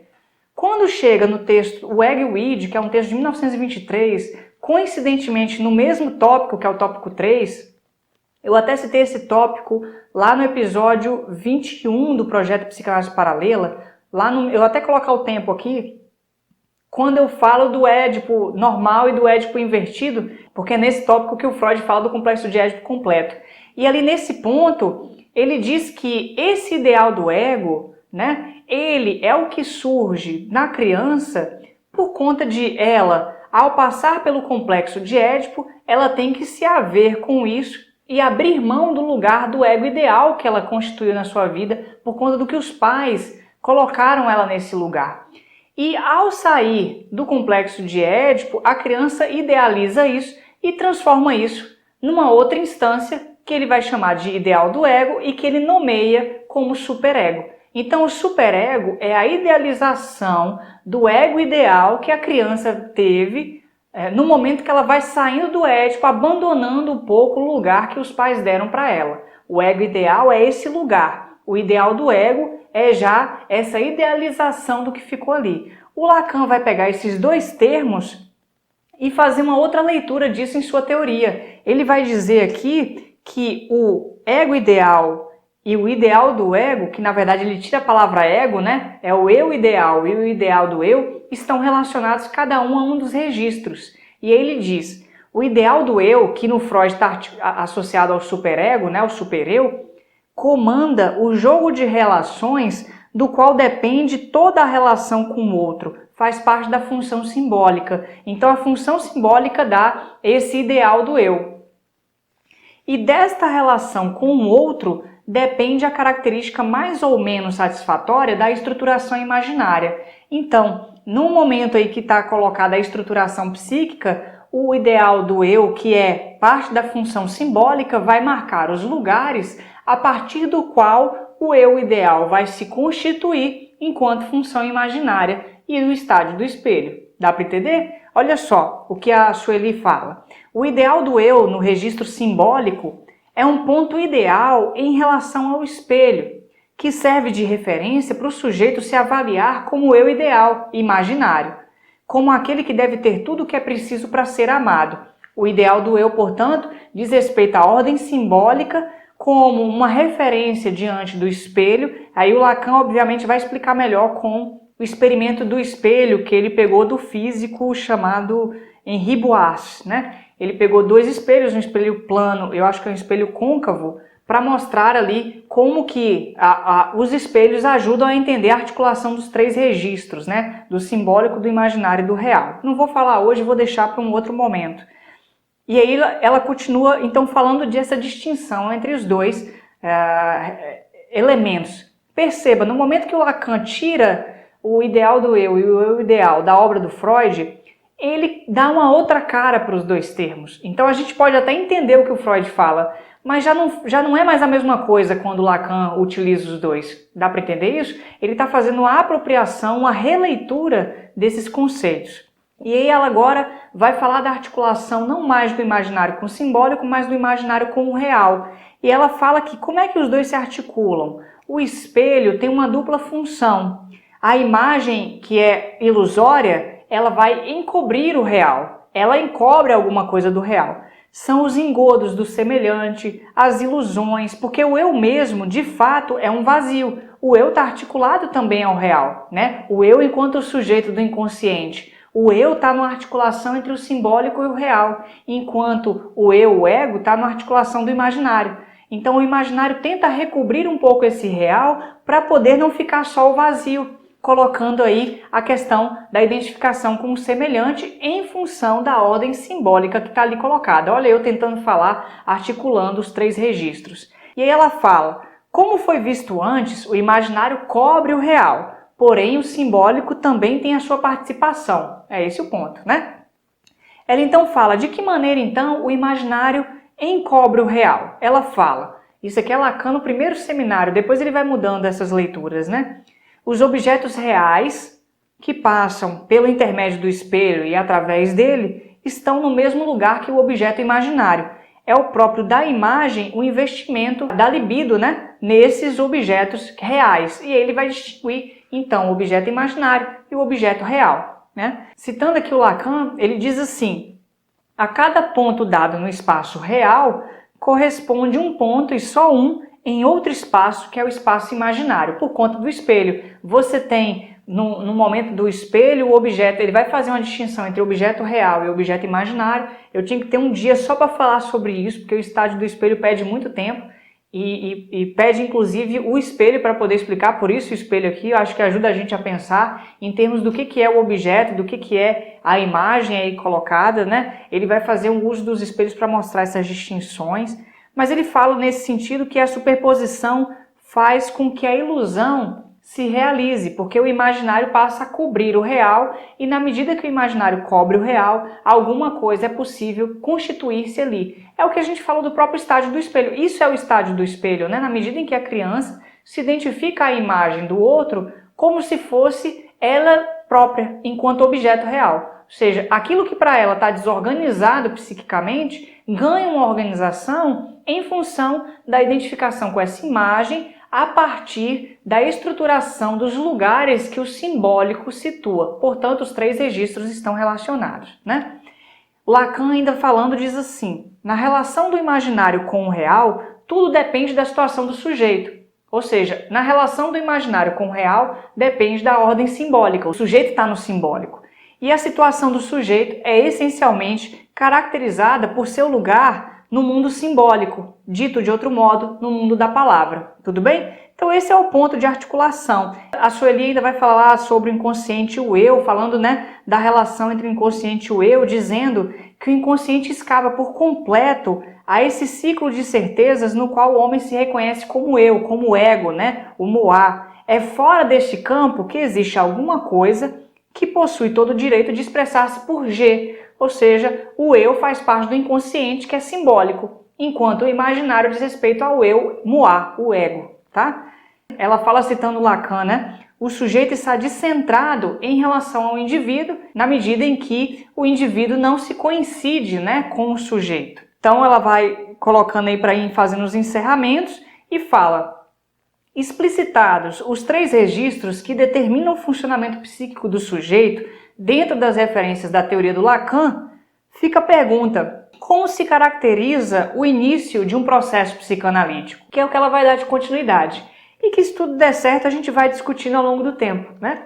Mas é isso, assim, o texto dela ficou um pouco longo, porque, inegavelmente, para falar de Lacan a gente ganha e gasta tempo, a gente precisa de tempo, pelo menos eu preciso, mas eu espero ter contribuído para dar uma noção da articulação dos 3 registros, de como que ele foi construindo um pouco disso no começo da sua obra. Então volta lá no material que eu indiquei, tanto no meu quanto no material do Wilson que eu coloquei, quanto artigos. Eu vou colocar as referências nas descrições do episódio, né? Escreve um pouco nos comentários, porque eu acho que isso ajuda a gente a entender, a linguagem ajuda muito a compreensão, a articulação, a revelação. Coloca nos comentários o que você entendeu, o que você não entendeu. Flávio, olha só, eu entendi que o real é isso, o simbólico é isso, o imaginário é isso. Eu entendi que a articulação deles é essa, eu entendi que o Lacan pensa dessa forma, a diferença de Freud para Lacan, a interferência disso na clínica. Escreve um pouco disso e vamos dialogar, porque eu acho que é isso que vai contribuir para a nossa caminhada no projeto. Inclusive, os comentários são muito bons, tem sido muito rico poder dialogar com você que tem participado comigo nesse projeto, né, que eu acho que é um projeto tão valioso, pelo menos para mim, eu espero que para você também. Tá? Daqui então 2 semanas eu lanço o episódio 34 do projeto Psicanálise Paralela, já com outro material que eu já estou me preparando para ele de pouquinho em pouquinho, e a gente vai seguindo nas nossas reflexões a respeito do campo psicanalítico em função do que Dora trouxe. Tá? E eu espero que você possa caminhar com seus estudos e reflexões. Então um abraço, até o próximo episódio e tchau!